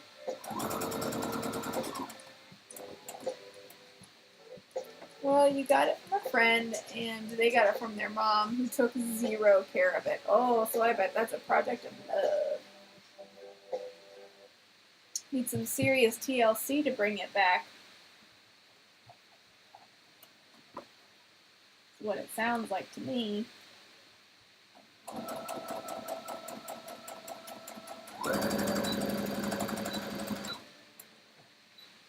So you've had to pretty much rebuild it almost entirely. I bet. I've become more and more paranoid about taking care of my things that I wouldn't want to get damaged or be lost, including being able to like store them properly. Just kind of leaving things out willy-nilly. Not gonna cut it anymore.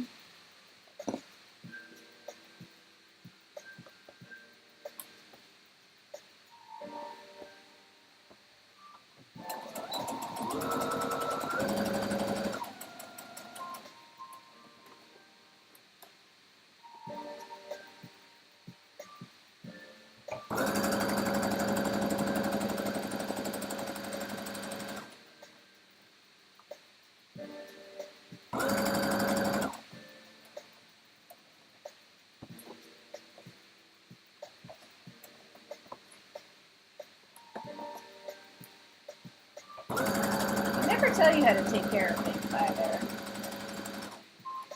You just kind of gotta figure it out.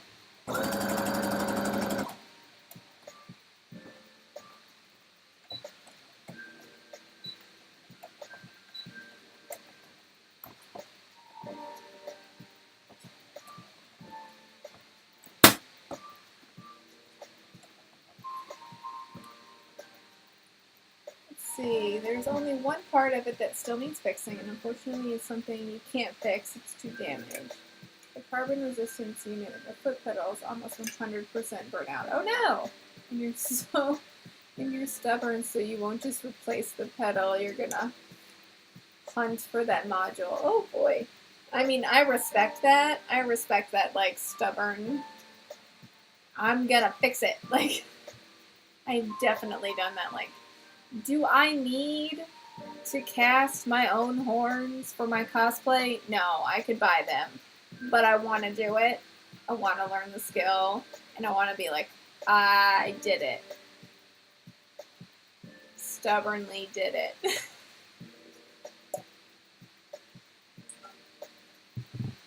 Actually, I have them right here.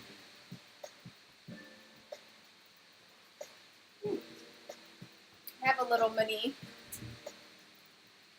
potting also. Yeah. This is the horns that I was working on in another stream that I molded, and then I put detail into this one, and I still gotta do the same thing to this one over here, but yeah, so did I have to do this? No, I didn't. Did I want to do it? Yeah. So, you know, sometimes as a Virgo, my stubborn streak comes through a lot, and that's a great example.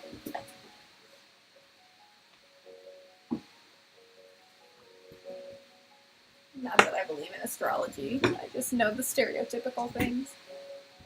It's who can escape it? Everyone knows something about their star sign. If it was the only machine I had, then it would be a different story. Oh yeah, you could then just replace it if you needed to use it. And thank you. I'm very happy with how they're turning out, especially since it's my first time sculpting something like that in general, and then B, upping my skill in casting stuff. So you found with cosplayers that do-it-yourself just ends up making the project that much more enjoyable. It's true. There's a definite satisfaction that comes from making something totally of your own like skill. And there are things that, like, I don't feel like I will ever have to make unless I am just so bored with all the other things for a costume that I make that, like, I'm never gonna make, like, an actual pair of shoes. Could I, if I really wanted to, figure it out and cobble some shoes? Yeah, I could. But I'd rather put that time and that learning towards something else. But you could 100% make an entire thing, and it would be super crazy. And you would be insane for it. And you might go crazy, actually, from it. But it's totally possible.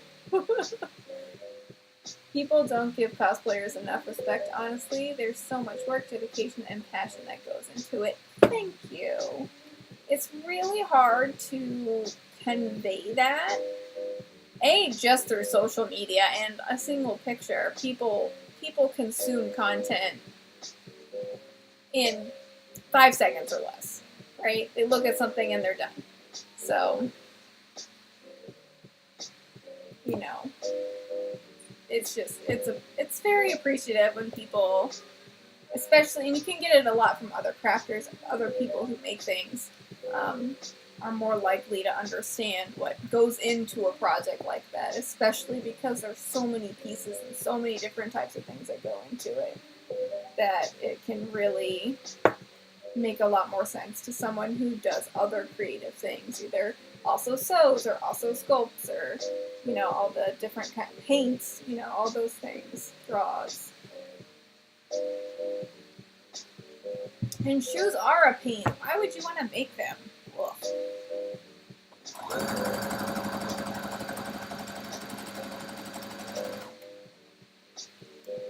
That sounds exhausting.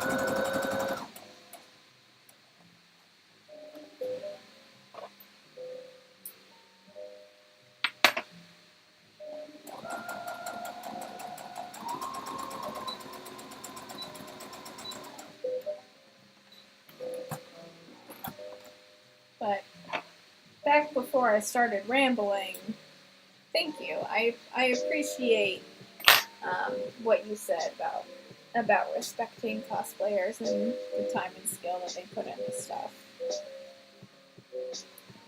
It does mean a lot to us when we hear things like that.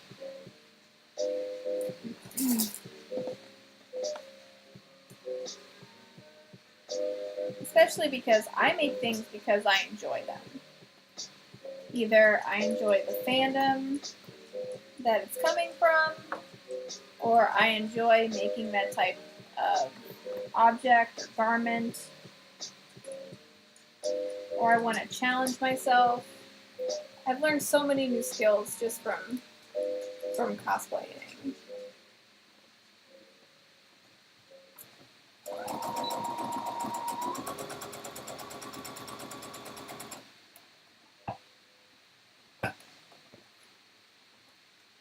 I even picked up photography again because of it.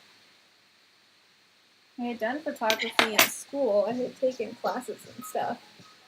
But, you know, I picked it up again because of cosplay as well.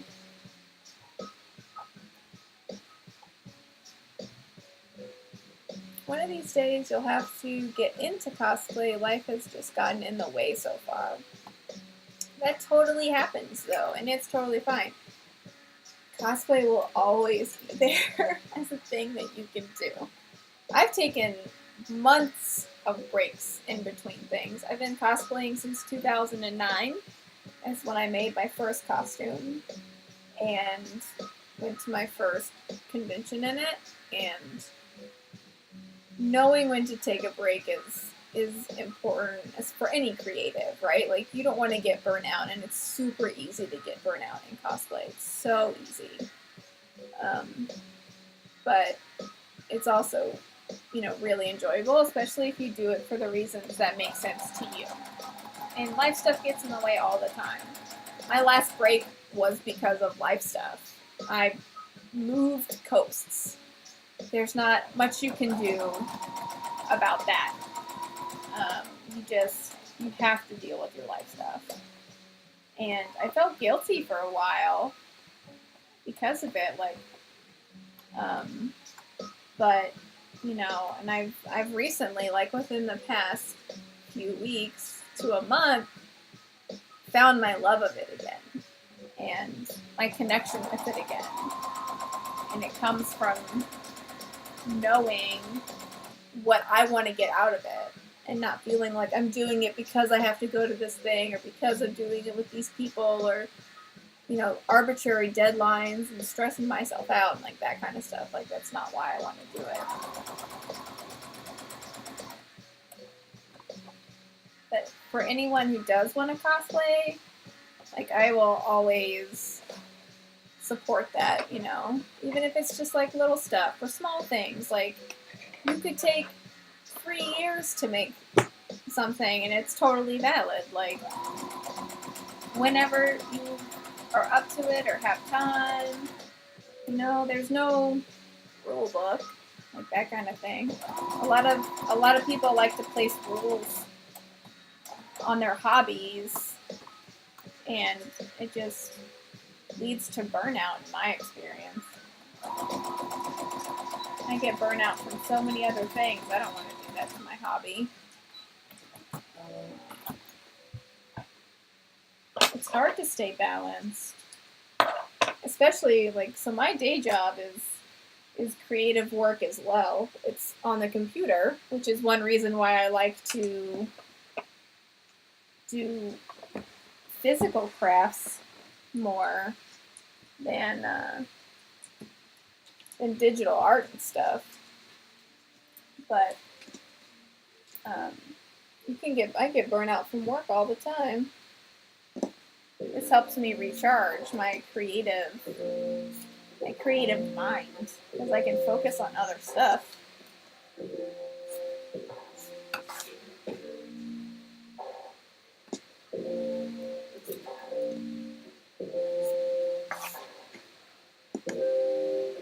And I just like, and ultimately I've realized that I just like to make and share stuff.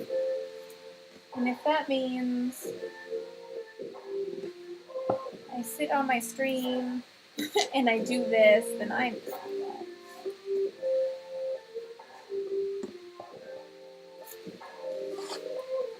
I am happy with that.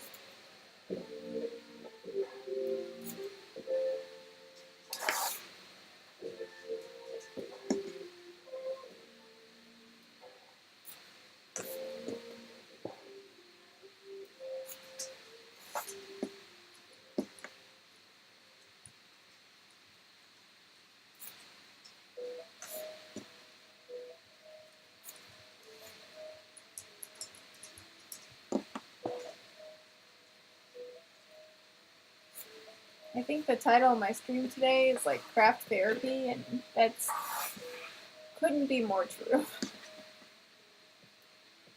It's been a very tough week,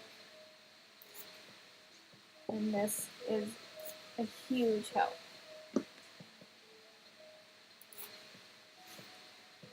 Alright, so yeah, so now I just gotta flip these inside out.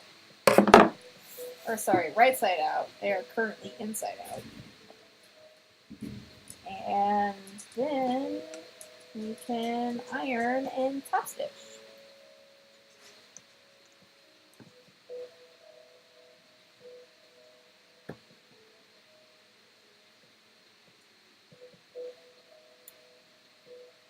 This is why I never know what to do with my camera. Well, see, although you've seen very little fabric shenanigans thus far, does this not count as a shenanigan? I guess the shenanigans kind of happen. Well, I know, camera ride, right? The shenanigans kind of happened earlier when I wasn't sure what I was going to do, and I was just like messing around with stuff to see like if I wanted to get the pattern right.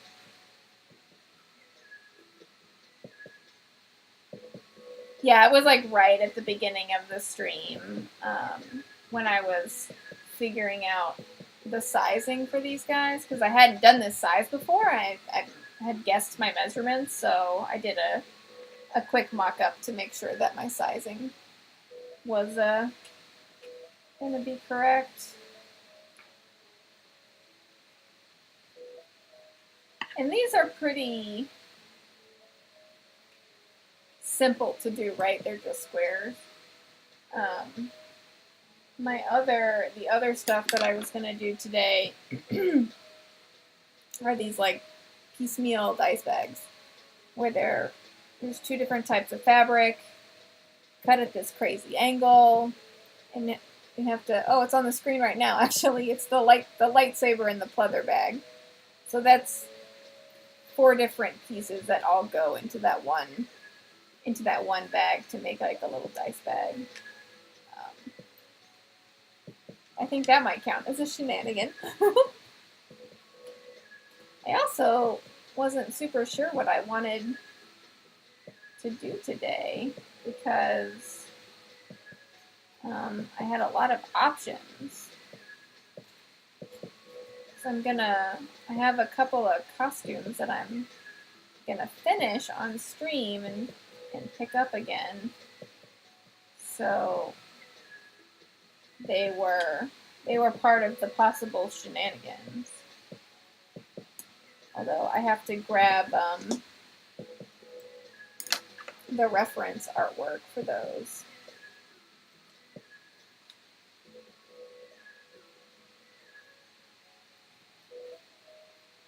Making these is like super chill though, and I kind of love it.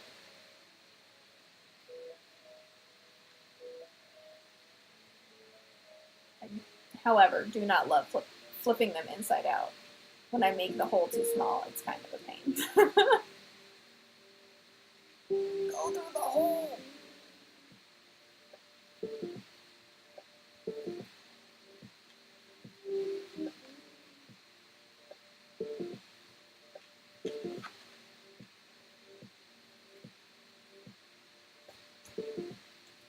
I wasn't even sure how many I would be able to get out of this fat quarter.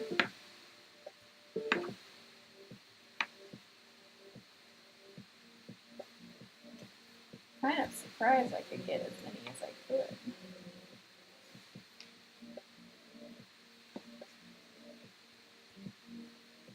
This hair stick is the best thing I've ever found for turning these corners. So much easier. Oh, this hole is tiny. Why do I do this to myself? Cool. Oof. I don't know if I can get this out. I might have to clip it a little bit. Darned it all. Yeah, this is pretty soon. Oh, hello. What happened? Oh, I got a follow! Thank you for the follow! I have no idea how to say your username and I don't want to say it wrong.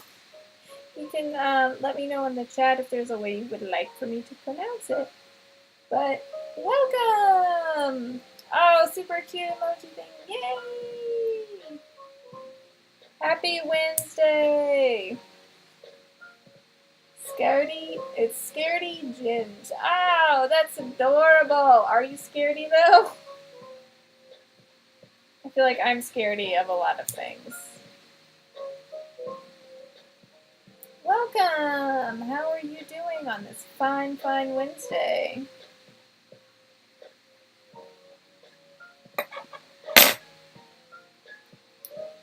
You are. You get scared easily, so you figured it would fit nice.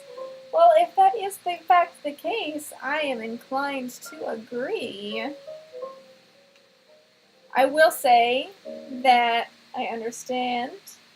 Oh, you found me 50K. Yay! Fellow Twitch kitten supporting the community love. I love that community. They are great. Are you a creative streamer, a gaming streamer? Do you do both? Do you do the chat streaming? And I appreciate the pop-in. It's super cool. I love seeing other people from the community come hang out for a bit. It's always super fun. You do both, mainly gaming though. You crochet and knit every once in a while. I love crocheting. I haven't done it in a really long time. You gotta have some dexterous fingers. What kind of games do you like to play? I tend to console game more than PC game, mainly because I do not own a PC. It's hard to game on something that you do not own.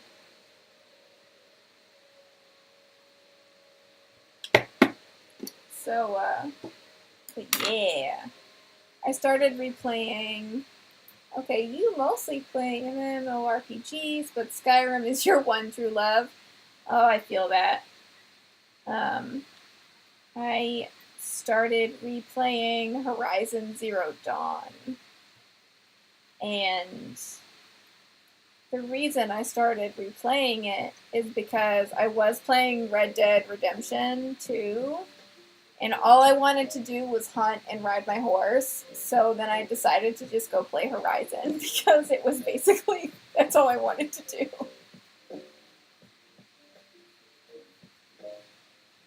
I'm terrible. The worst gamer. I'm like, I want to just go pet animals.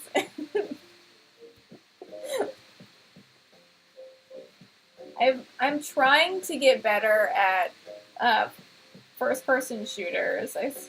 But I'm so bad. Like, my in-game depth perception is perhaps the worst. But I'm trying to get better because I have people. My boyfriend wants me to play Apex with him, and I'm like, I don't know. I think I would be really bad at it. So you usually just run around Skyrim and pick flowers? Yes, right? Isn't that like the super best fun part?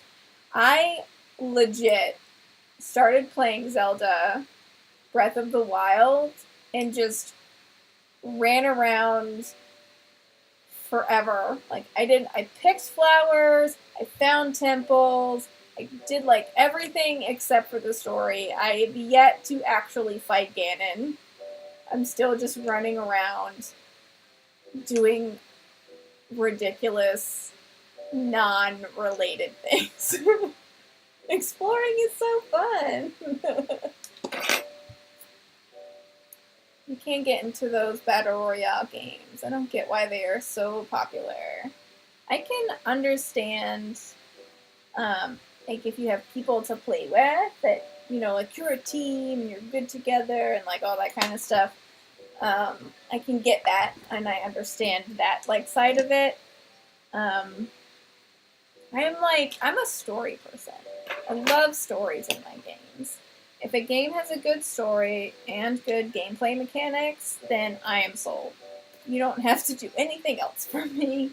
If you put animals in it, even better. Your husband has been playing a ton of Apex lately.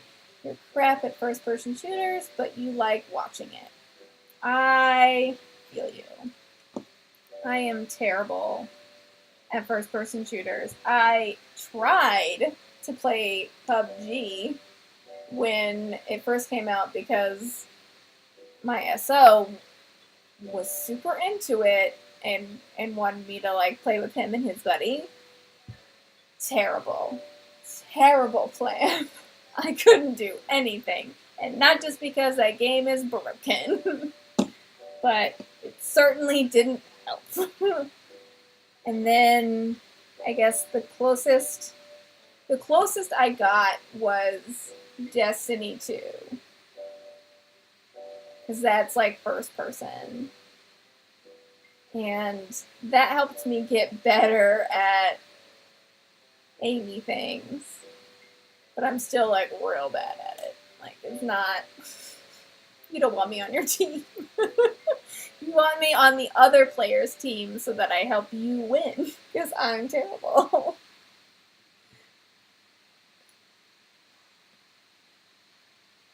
That's the real plan.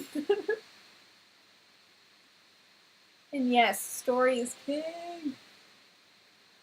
I love me some good stories. Which is another reason I started to play Horizon again. Because I love Horizon's story. And I had convinced a coworker of mine to pick it up and finally play it. So he started talking about it again, and I was like, oh man, I remember how good this game was. The only team games you can play are the kind of sports ones, like Rocket League. Now, I'm not too familiar with Rocket League. Is that the one that's like soccer with cars? It's like, what if we play soccer but everyone's a car?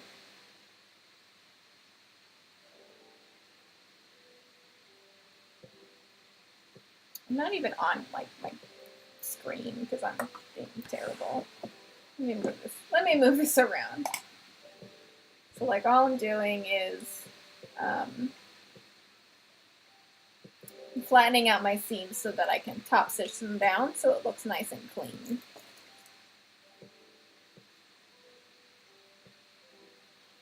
It's very exciting. Yes, it's super fun. Is it? I don't like. I guess it's one of those things. I think I've seen it played like once or twice, and it's a game that like I don't understand at all.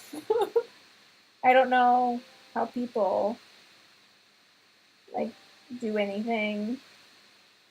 There's like boosters and all kinds of stuff. Woo, it's 1:45. You must be on the East Coast. Time for bed. Hope to catch you again soon. Yes, thank you for dropping in. I super appreciate it. Thanks for chatting. Come back and talk more about games. Have a good night. The sleepy music is probably wanting you to helping you go to bed too.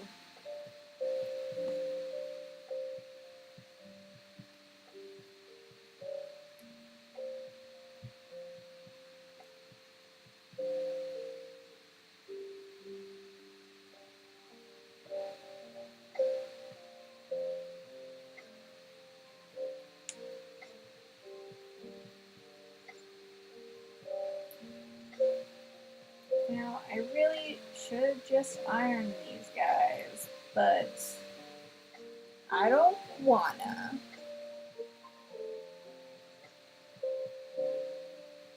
At least not yet. I'm making it nice and flat. Instead of puffy, like this one's all puffy.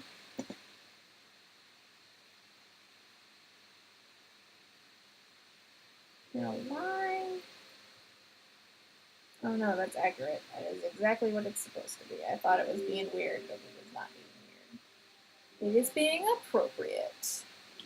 RL can be a bit much starting out, but once you get used to the boost mechanic, it gets really fun, assuming you can get a good team to play with. So, like, how many people are on a team? Is it like a full roster? Because then that seems like it would be really hard to get a good team if you have to find like 8 non-terrible people. That seems like it would be like almost impossible.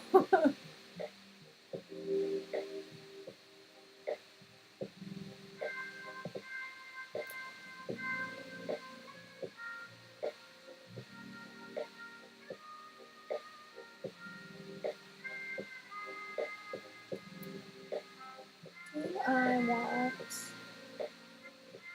Yeah, I do.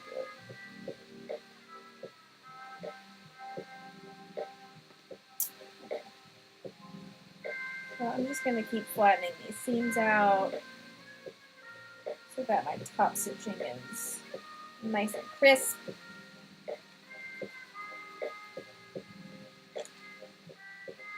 They have 3 versus 3 modes, 2v2, or 1-on-1. Okay, so that's not too bad. I feel like it's more likely that you can find 2 or 3 people to be on a team. Is it then like a bunch of teams together? Or is it literally just like 3 versus 3 and like that's it? Because with the battle royale type games, it's like, sure, it's like a team of 3, but it's a team of 3 against 45 teams of 3 or whatever it is. And that's just a lot. The key is having people on Discord and you form an actual team using the matchmaker usually never works out. Ah, that stinks. I feel like that's true with like a lot of matchmaking in games like that, is it just doesn't really know. It doesn't ever really put you with good people. It's always just 2 teams. Okay, that's not so bad then. I thought it was like crazier than that, but I think I've only ever seen that game played, I think, once. It's a mystery to me.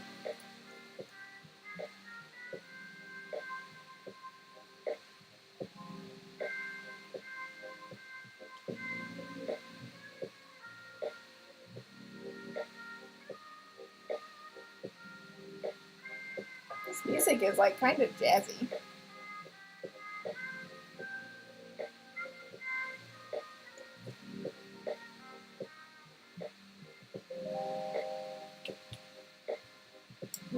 definitely gonna have to iron these.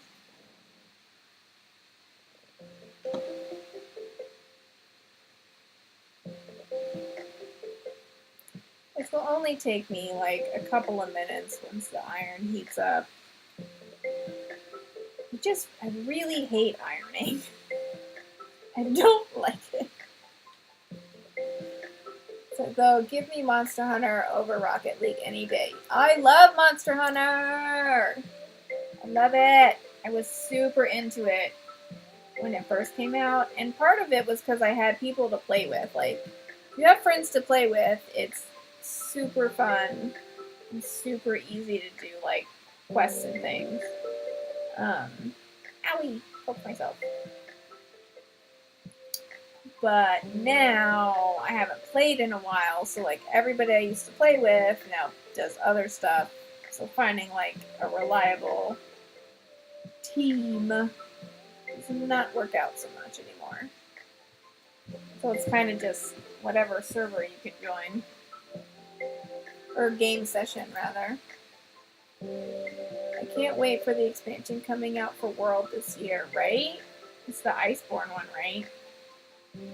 I need to catch back up on everything. I have such a low hunter ranking right now. And I think it's because I just kept doing like lower ranking stuff and helping other people. And I just couldn't I haven't accumulated like enough points or whatever to actually get above where I was when I finished the game. When I finished the story mode at least. Yeah, super stoked that they are bringing Narga in. Yeah, it looks really good. I'm not prepared. I'll say that right now. I am not prepared. I don't know how I could get prepared. I think the last major quest that I did, and this is a while ago. The last major quest I did was when they added was it Tariff? The gold one that drops like all the super fancy stuff. I just call her Gold Queen. And that was like the last one that I did. According to the release notes, they're gonna have content Tariff, yes. They are gonna have content for LR and HR. So I have an HR, and I'm like an HR 29 or 30, but there are people, it is a super fun fight, but there are people who are like 135 and stuff, and I'm like, I don't even know anyone to play this game with anymore. What am I gonna do? Everyone I know is playing other stuff. But like, one of the things I super appreciate about Monster Hunter World, see, look, you're crazy. I appreciate that. One of the things I appreciate Monster Hunter World is all of the like crossovers that they do, the content and the quests that they keep putting out, and like you really can just like play and play and play and play that game. They, keep adding monsters and all that stuff. It's crazy the content that they kept pushing, or that they have been pushing out for it. What system do I have it for? I have it for PS4. At the time, that was the system I had that had better graphics. And I don't know if it was out for Xbox at the time. I don't remember what it got released with, actually. Because I know PC came much later. So I think it was just console wartime.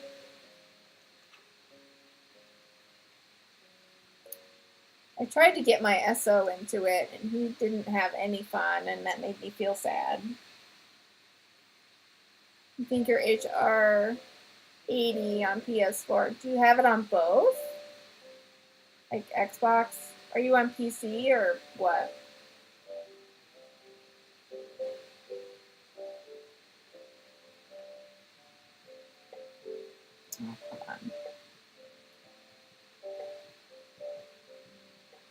Play on PS4 and PC. More friends playing on PC. See, that makes sense. Everyone I knew at the time that was playing on. Oh no! Dang it.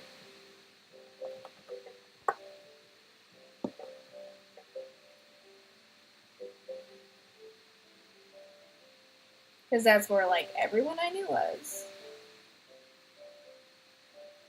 I keep debating getting a PC, but I can't justify the cost. Not for what I would use it for. I don't think it's not cost effective for me to make that kind of investment right now. Sometimes you gotta adult. Let's see, where's my opening on this guy? There you are, opening. When I do these, I just gotta make sure that it lines up nicely and doesn't stick out all weird, since it's the open part of it. So I like to start pinning there first. Your copy for PC was gifted to you. Oh, that's nice.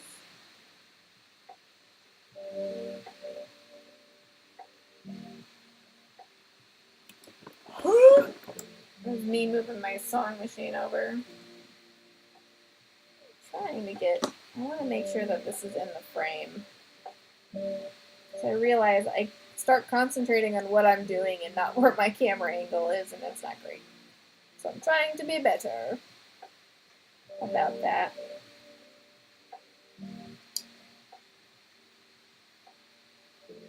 Yeah, so I feel like there's a lot of games on PC that I would play, but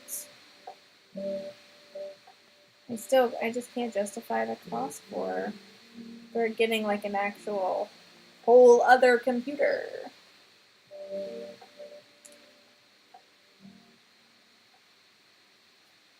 Although now, more than I used to, I have more and more friends who are on, who do like PC stuff. Who either game or use it for, you know, their other hobbies like editing and things like that. They are PC people, whereas I am on a Mac. Because I'm a graphic designer. Or I was. I am a different job now, but when I bought this computer, I was a graphic designer.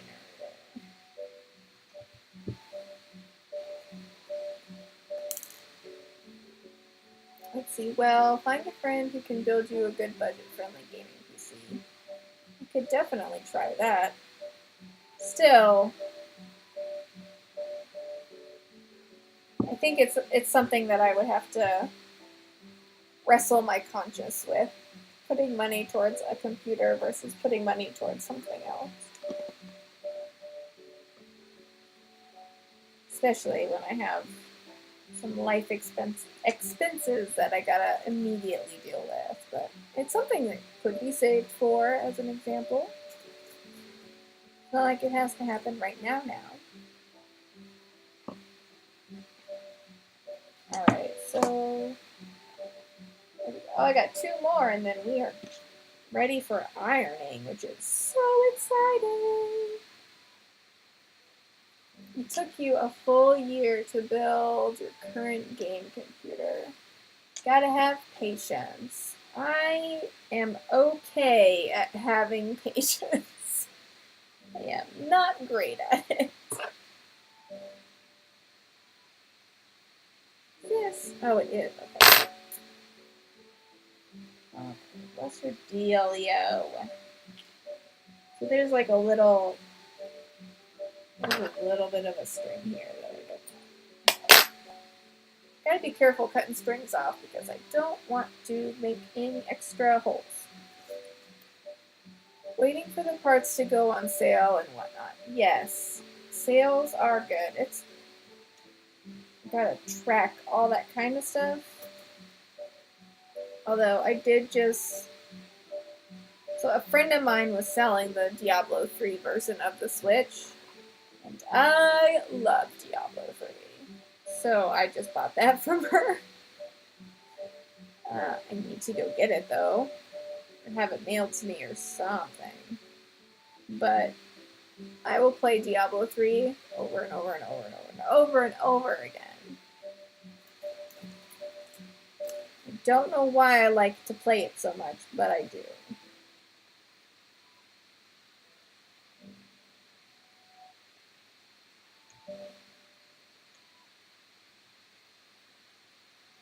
But I've been thinking about picking up Monster Hunter again. Maybe after I finish my playthrough of Horizon Zero Dawn. Because I just started that game, and the last time I played through it, and that was me playing like constantly. It took me a while because I did like all of the side quests. I found all of the side items. I talked to like all the people. I got all the armor you could get. I just wanted to pick flowers and hunt robots. Just like I did everything in that game a million times. Full price. I want to switch so bad. You just can't paying full price for it. Yeah, and they don't come down in price. Like Switches rarely go have like any types of good sales or anything like that. Because we've been trying to pick one up for a while, and so that like, my SO and I could game together, and not just have one of them, but no good sales for Switches ever. And like, yeah, that's Nintendo for you. That's super true. What weapon do I main in Monster Hunter? I main the charge axe, charge blade axe. I don't know why, but like I love it. And I'm really good at like timing with it for the different things. And I don't know, it suits my play style, especially when like I end up soloing or helping someone else. I like that one, and then I like whatever the bug staff is called. I think it's just called like, the insect glaive. That's what it's called.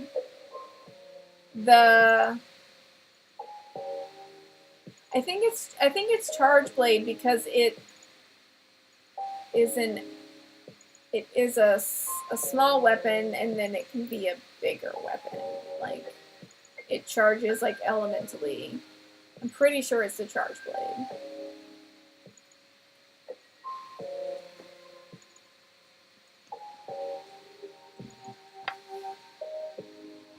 Oh.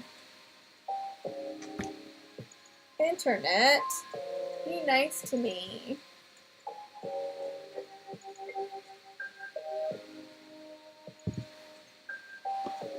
My internet does not like me.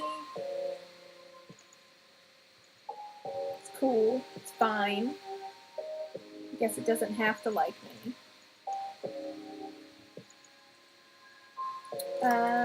Charge blade gives you a shield. The other one is the switch axe. They both charge elementally. See, this is like, I haven't played in so long I don't remember. I'm pretty sure it's the charge blade. Pretty sure. Hold on, I gotta look it up. Wait. I'll know it if I look at a picture of it. No, stop it, flying machine. No one asked you.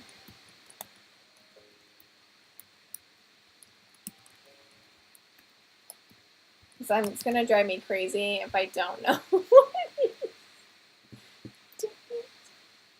Just show me a picture of it. I'll know it if I see it. None of this is appropriate. It's good. Charge blade. And then the other one was what? Switch axe, right? Switch axe. Nope, no, that's appropriate.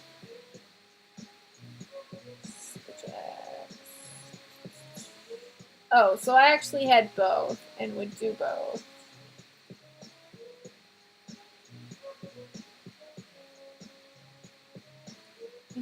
I need what it looks like on a person. Since I'm always running away from the camera.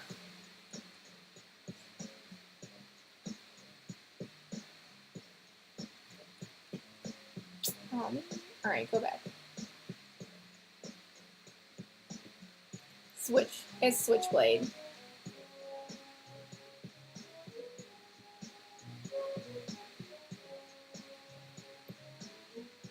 I've definitely, like, I remember I have both, and I've tried both. But it was the switch axe. That's what it was. I was incorrect before. So I used that one, and then I used the insect glaive. And those were my two. I would do insect glaive when I was playing like more support to get like different status effects, and when I wanted to be more agile, because the switch axe, I was never agile with the switch axe, so being able to be all flippy around with the insect glaive was fun.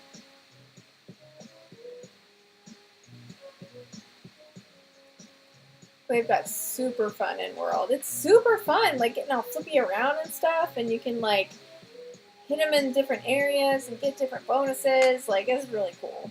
I like the insect glaive. What was the other one? The only weapon you don't use are bow guns. I tried to use bow guns, and I would. So when I was running the Tariff event, I would use the bow gun. I would use the bow gun in that, because most other people that I was running with were more like melee and would run up and do that kind of stuff, and I would do a lot of like range. I would try to be more ranged in that instance, and it would work out in that way.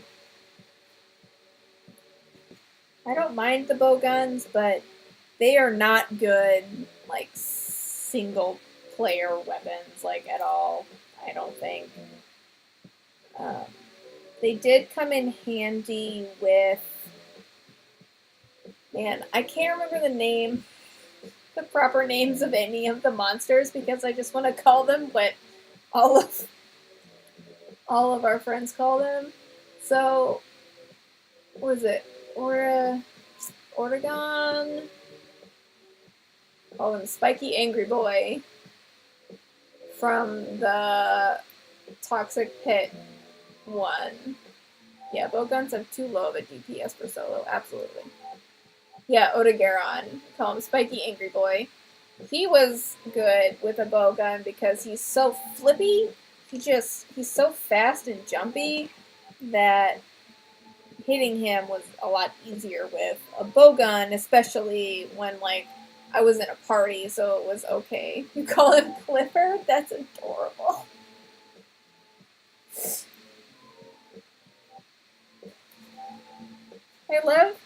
I absolutely love that everyone has like different names for all of the monsters in Monster Hunter World. Like, I get true enjoyment out of hearing what everybody calls the different monsters. Because everyone has like their own spin on the name and on the names and stuff. Alright, that was the last one. We did them all. You call him Barney.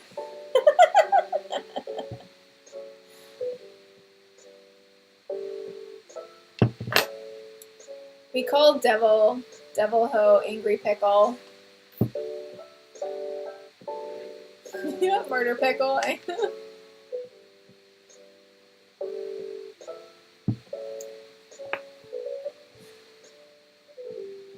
We called, oh man. What is the proper name? I'm trying to remember the proper names. Fluffy Bat Bitch. Yes! And then, shoot, what was... Spike, the electric one. We call them like Sparky Ferret. Yagros' Rasta Lizard. Absolutely. Absolutely.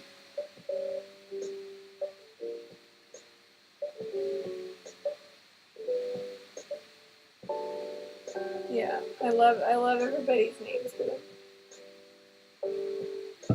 Alright, we finished pinning all of these, so that was like pretty good. 1, 2, 3, 4, 5, 6. We got 6.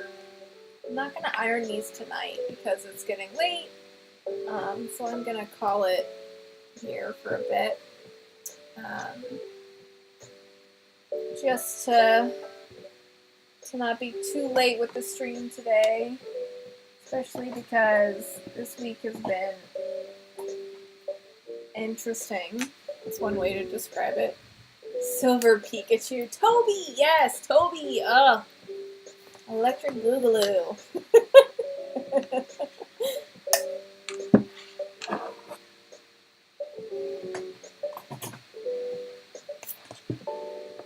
Spikes. Oh, Nergy.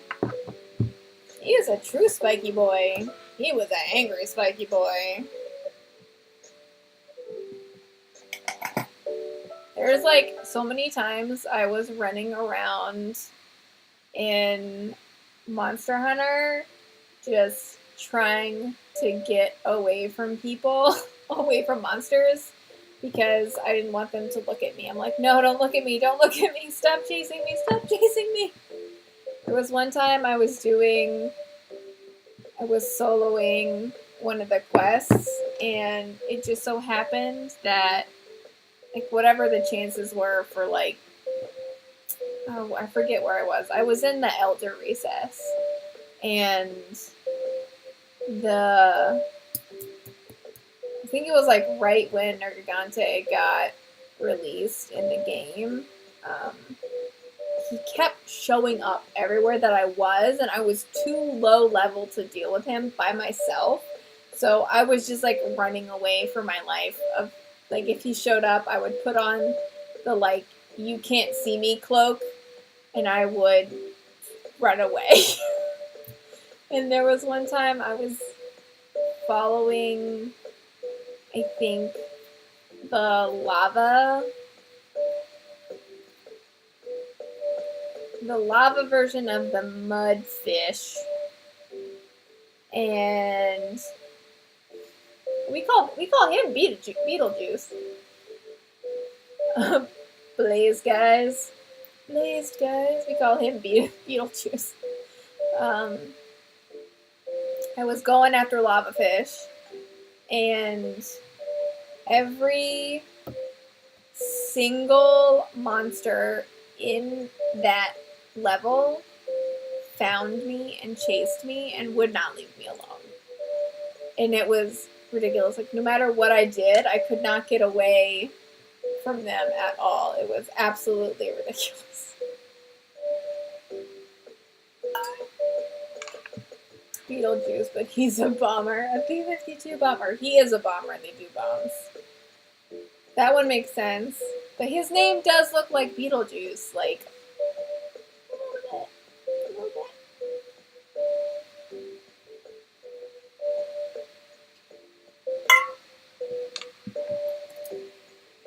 no, I'm not going to lower my pressure, but I'm going to turn you off, machine, because we're done for tonight.